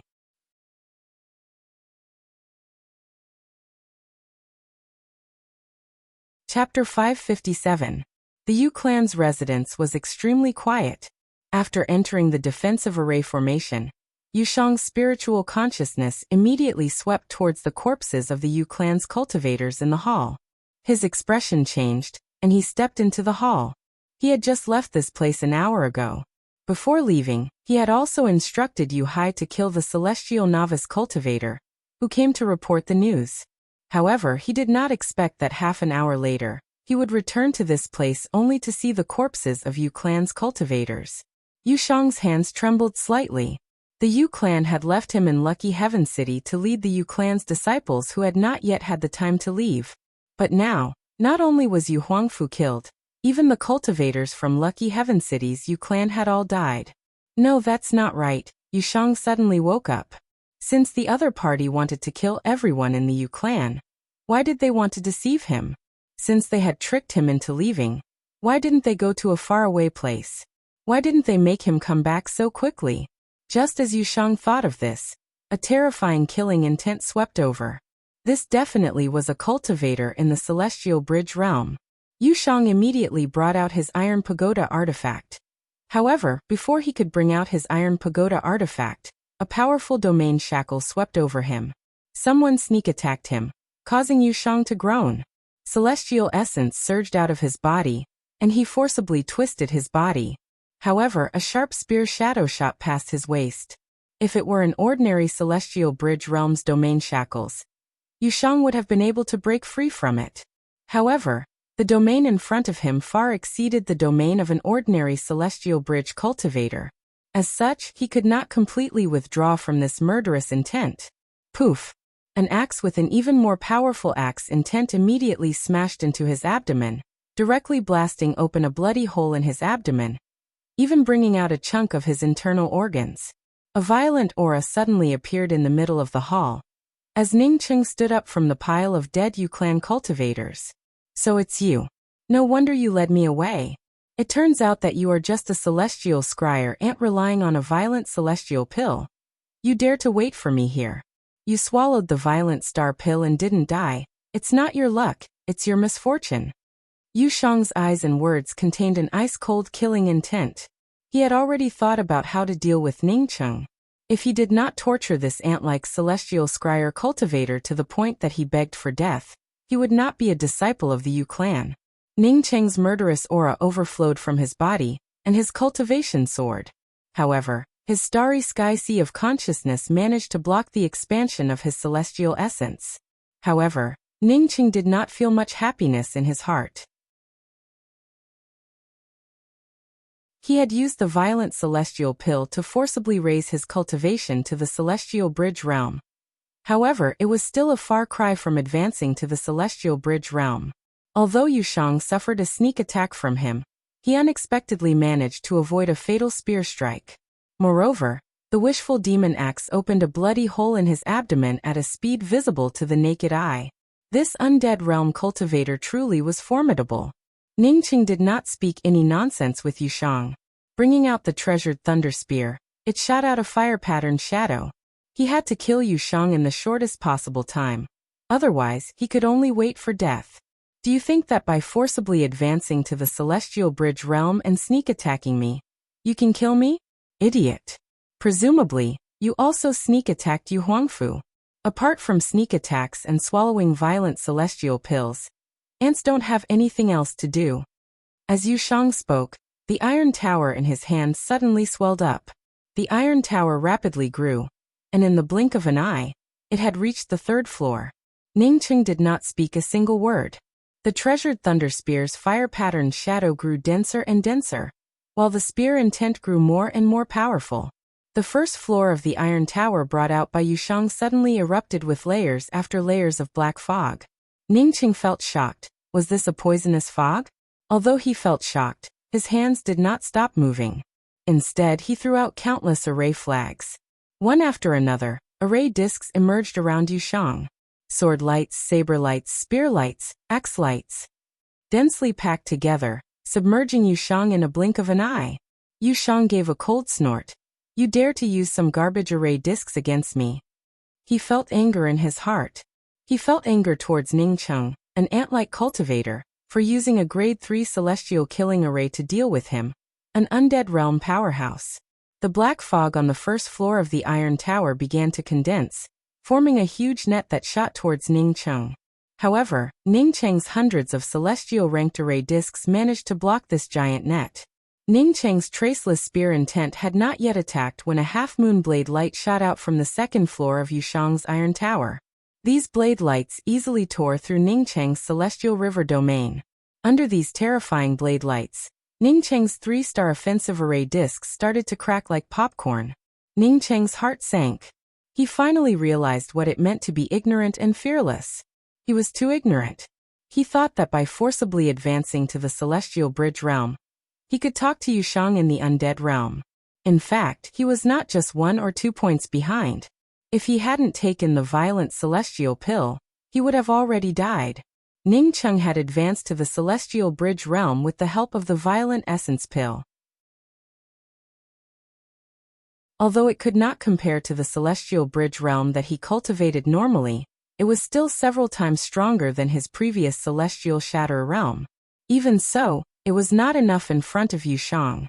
The gap between the undead realm and the celestial bridge realm was so huge. Ning Cheng had used all kinds of favorable conditions to sneak attack Yushang. However, it obviously did not cause any fatal damage to Yushang. Buzz. Although Ning Cheng brought out the wishful demon axe with all his strength, the first half-moon blade light that flew out from the second floor of Yushang's iron tower still managed to blow away his small axe. At the same time, the black mist net that had gradually destroyed more than 100 grade 3 celestial killing arrays also seemed to be about to envelop him. Ning Cheng still had 2 options. One was to bring out the everlasting Blue Thunder City, and the other was to use the Dusk Spiritual Technique. Ning Cheng knew that facing such a powerful Yushang, whether he used the Maximal Flame Spiritual Technique or brought out the everlasting Blue Thunder City, it would only allow him to live a little longer. Moreover, his violent celestial pill could only last for half an hour. Because of his lack of understanding of cultivators in the undead realm, coupled with his overestimation of the effects of the violent celestial pill, he had fallen into a desperate situation. Yushang apparently saw that Ning Cheng had no way out. He gave a cold snort. You don't know the immensity of heaven and earth. He was not in a hurry to ask Ning Cheng why he hated the Yu clan so much. After he sealed Ning Cheng's essence spirit, he would turn everything behind this ant into ashes. Poof!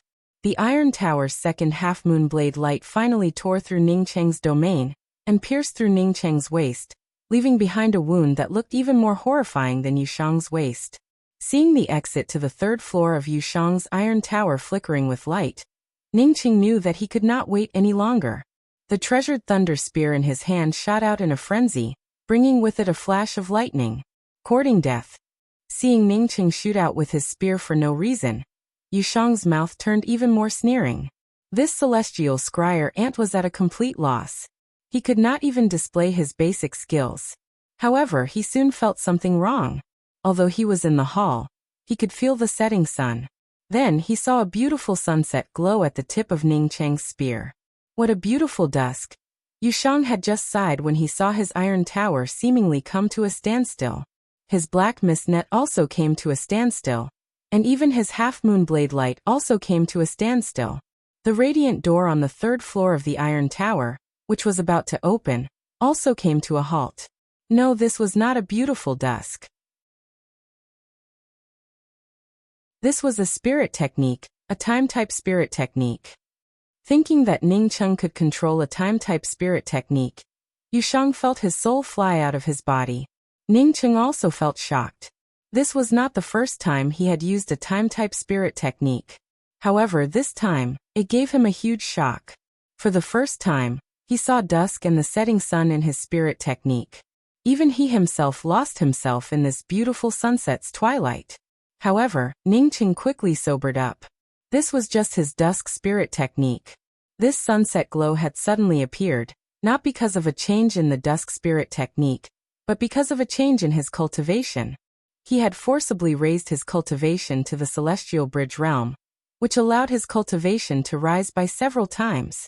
At the same time, the dusk spirit technique that he cast now had a vague sunset glow and a sunset rainbow. In the future, once his cultivation rose again, his dusk spirit technique would become even more beautiful. However, that beauty would also bring with it the sadness of a setting sun. Yushang immediately reacted to the fact that it was a time-type spirit technique. Knowing that this celestial scryer cultivator had touched upon the laws of time, he no longer showed even half a shred of contempt. He crazily stimulated his spiritual consciousness and celestial essence, trying to break free from this sunset's dusk. The half-moon blade light once again started to move slowly, and the black net also started to move slowly. The surroundings seemed to have started to regain its vitality. Ningqing felt shocked in his heart. He did not think that Yushang could move his dusk spirit technique. Moreover, he had taken the violent celestial pill. If he had not taken the violent celestial pill, this dusk spirit technique might not have any effect on Yushang. Poof! The treasured thunder spear blasted out a bloody mist. Yushang stared at Ningqing with wide eyes. Before this moment, he never believed that this cultivator who had swallowed the violent celestial pill had touched upon the laws of time. However, the facts forced him to believe it. Facing a time-type spirit technique, even if he was an undead cultivator, he would still die. He had indeed loosened the time spirit technique. As long as he had 3 breaths, no, as long as he had 2 breaths or even 1 breath, he could have turned defeat into victory and killed this puny celestial scryer cultivator. Unfortunately, he did not even have half a breath of time. When he loosened the time spirit technique, the spear had already pierced through his glabella. Catcha! The treasured thunder spear twisted, and Yushang's life essence did not even have time to escape before Ningqing's treasured thunder spear turned it into nothingness. Feeling extremely weak, Ningqing used the treasured thunder spear to prop up his body and gasped for a few breaths. If not for the dusk spirit technique, he would not have stood even half a chance today. The strength of the undead realm made him understand that it was foolish to forcibly raise one's cultivation. Fortunately, he had lured Yushang away before he started. Otherwise, even with the dusk spirit technique, he would not have been able to obtain any benefits today. Ningqing threw out several fireballs, turning everything in this place into flying ash. He then looked at the treasured thunder spear in his hand and thought to himself, this spirit technique should no longer be called dusk. It should be called sunset's twilight.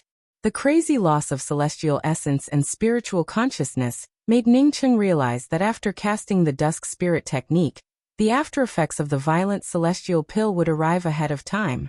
As such, he could not stay here any longer. After checking again to make sure that he did not miss anything, Ningqing quickly left the hall.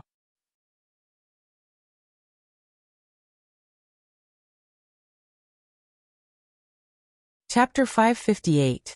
The returning star jade scale pill was not cheap, but its effects were not bad. Ningqing's injuries were not light, but even with his celestial essence exhausted, he still managed to stop his injuries after taking several returning celestial jade scale pills. Once again arriving at the entrance of the trade union, Ningqing did not see the middle-aged celestial novice cultivator. However, he also knew that he did not have any celestial essence and had severe injuries.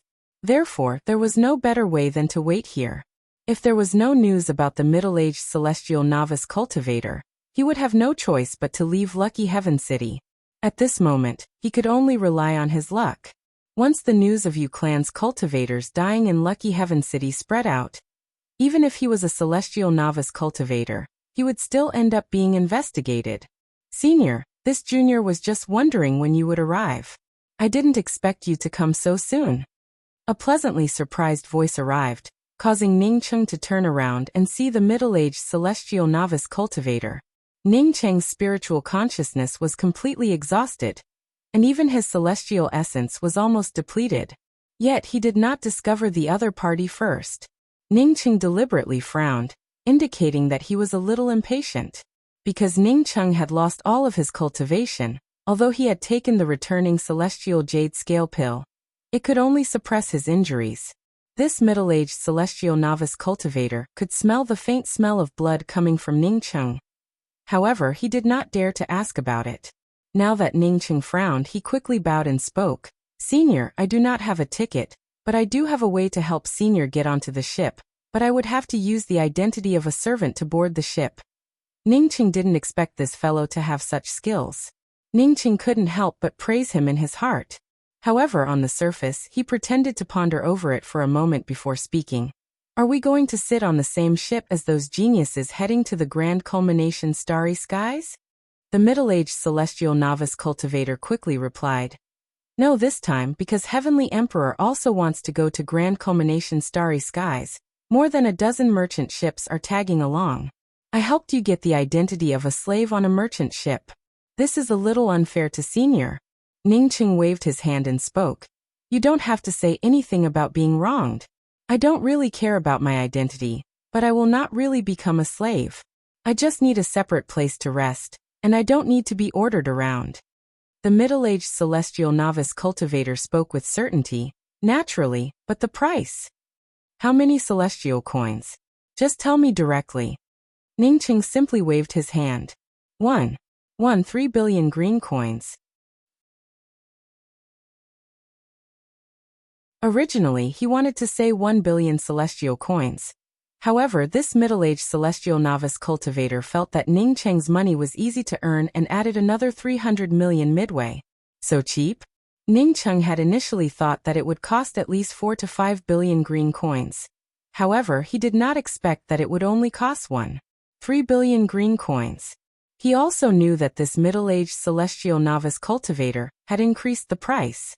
However, for him, it was not a matter of celestial coins, but a matter of leaving this place as soon as possible. Ningqing hesitated for 5 or 6 minutes. It was not until this middle-aged celestial novice cultivator started to feel uneasy that Ningqing gave out a sigh. So expensive. Not waiting for the middle-aged celestial novice cultivator to take the initiative to lower the price, Ningqing continued. 3 billion green coins it is. Fortunately, I barely have enough on me. When are you leaving? I don't have time to wait. Otherwise, I'll find someone else. Hearing that Ningqing did not even ask for a single cent, the middle-aged celestial novice cultivator quickly spoke up. We can leave now. Senior can pay after boarding the airship. Ningqing wanted to hear these words. He knew that the airship heading to Grand Culmination Starry Skies would leave in a few days. If this celestial novice cultivator could not handle this matter by tonight, he would not hesitate to leave Lucky Heaven City. An hour later, the celestial novice cultivator brought Ningqing to a relatively remote courtyard in Lucky Heaven City. Ningqing had lost his cultivation. As such, he did not want to enter this small courtyard. However, he also knew that if he wanted to leave Lucky Heaven City safely, he had to go inside. Are you here? A low voice emerged from the small courtyard. Ningqing had just entered the small courtyard when he saw a thin, dark-faced man appear in front of him. This dark-faced cultivator had 3 celestial wheels behind him, indicating that he had a celestial gatherer cultivation. The middle-aged celestial novice cultivator, who brought Ningqing in, immediately changed to a humble tone and replied, Yes, Association Master. The price has already been negotiated. As long as this guest has a quiet place to rest, good or bad, the price is 3 billion green coins. Ningqing saw the dark-faced man's eyes flash with joy. Apparently, he felt very satisfied with the price. My name is Pei Pei. Many thanks for trusting us, friend. The dark-faced man cupped his fists towards Ningqing and spoke in a polite tone. Ningqing took out the 3 billion green coins card and handed it over before speaking with a flat tone. I want to board the ship now. He had lost his cultivation and did not have the confidence to bargain with others. Therefore, taking out the green coins showed that he was a forthright person and did not like to procrastinate. As for signing up, he did not even think about it.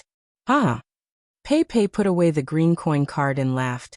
This friend sure is straightforward. Since you are so straightforward, I, Pei Pei, would like to send you to the airship alone. Please. Following Pei Pei out of the small courtyard, Ningqing gave a dark sigh in his heart. No matter where he went in the future, he could not put himself at such an absolute disadvantage. With his cultivation gone, he did not have the slightest ability to resist. Pei Pei, on seeing that Ningqing did not like to talk, did not continue to ask about Ningqing's matters. With the green coins in hand, he did not need to ask about anything else. Pei Pei brought Ningqing out of Lucky Heaven City and brought out a battleship before speaking to Ningqing with a smile. The merchant ships heading to Grand Culmination Starry Skies are all outside Striking Order Star Land. We will depart in 3 days.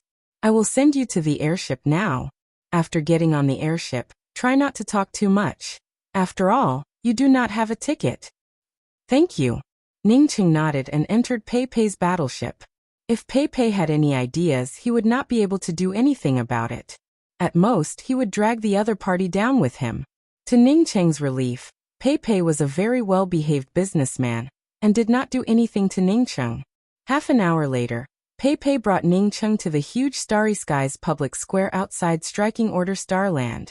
At the edge of the huge Starry Skies public square, in addition to the rows of buildings for handling identity jade cards, there were also more than a dozen huge airships parked there. Pei Pei took Ningqing to one of the airships, and immediately a celestial gatherer cultivator with a goatee came over. This cultivator spoke to Pei Pei for a while before Ningqing saw Pei Pei take out something for this cultivator. You and Steward Lu board the airship together. If you need any help, you can ask Steward Lu directly. I'll be leaving now. Pei Pei gave Ningqing a simple sentence before turning around and walking away. Come with me. The goatee man brought Ningqing to the edge of one of the airships and made a gesture to the cultivator on the airship. A small door suddenly opened in the middle of the huge void airship, and a ladder extended out from this small door. Ningqing breathed in a sigh of relief. He was afraid that this fellow would ask him to fly up, which he did not have the ability to do. After Steward Lu brought Ningqing onto the airship, they continued to descend. After the time it takes for half an incense stick to burn, Steward Lu spoke up. You can stay here for the time being. Ningqing then saw a huge hall in front of him, filled with all kinds of cultivators, both men and women. He looked at Steward Lu with some surprise. He had said that he would have a quiet place to rest, so why did he bring him to the big cabin? Steward Lu did not wait for Ningqing to speak and spoke with a smile. When there is a free grocery room, I will arrange it for you. Ningqing knew that once Steward Lu spoke these words, it meant that he would never be able to have a quiet room. Now that he had boarded the airship, he could only give out a sigh in his heart and cupped his fists toward Steward Lu. Many thanks, Sir Steward. Steward Lu showed a smile before turning around and walking away. On the void airship heading to Grand Culmination Starry Skies, it was already good enough to have a place to stand. Yet he still wanted a single room? Although everyone here were Starry Skies cultivators, there were too many people crowding in this place, which inevitably created some strange smells. Moreover, it was not easy to find a place to rest. Ningqing walked around for a long time, but could not find a place to sit down. Some cultivators, on seeing Ningqing walking towards them, even deliberately stretched out their feet, meaning that there were already people here. Friend, sit here with me. I still have some space here. Just when Ningqing was thinking about finding a place to sit down in the middle of the hall, a voice called out to him. When Ningqing looked back, he found that it was an old man with grizzled hair who looked exactly the same as his current appearance. This old man was also holding a wine pot in his hand. Many thanks, friend. Ningqing replied politely and walked to the old man's side and sat down. This place was close to the corner of the hall, and would not attract attention. The old man nodded to Ningqing and did not speak again. Ningqing was seriously injured and could not speak. He wanted to take out perpetual moon pills for cultivation, but taking out perpetual moon pills in this place would only be courting death. Ningqing's powerful Starry Skies sea of consciousness and vigorous celestial essence cultivation once again benefited him a lot. For ordinary cultivators, after taking the violent celestial pill, they would not show any signs of recovery within a few months. In just a few hours, Ningqing's celestial essence began to slowly condense, and his spiritual consciousness also began to slowly recover. This made Ningqing feel pleasantly surprised. In this place, without cultivation, one would only end up as an existence for others to humiliate. He initially thought that it would take at least a dozen days for him to recover his cultivation. He did not expect it to start recovering so quickly. At this moment, Ningqing did not care about where he was and immersed himself in the recovery of his spiritual consciousness and celestial essence. Even if the cabin was noisy, Ningqing directly ignored it. Ningqing obviously did not think about anything at this time, but something big had happened in Lucky Heaven City. Yu Clan's cultivators in Lucky Heaven City had all been killed. Connecting it to Yu Huangfu's death, everyone understood that someone had a grudge against the Yu clan. Seeing the Yu clan's cultivators killed in Lucky Heaven City, Striking Order Heavenly Emperor flew into a rage. If only 1 or 2 Yu clan cultivators died, he would not have cared. But now, all the Yu clan's cultivators in Lucky Heaven City had died, which was a slap to his face. What's more, he was about to head to Grand Culmination Starry Skies. How would he explain it to the Yu clan? You're tuning in to the Li Mei's Wuxia Whispers YouTube channel. We're so grateful for your support, and don't forget to subscribe to join us on this incredible journey through captivating stories. Your generosity through donations truly makes a world of difference, as it's the primary source of revenue that allows me to expand and enhance this channel for you. Thank you from the bottom of my heart for being a part of this adventure.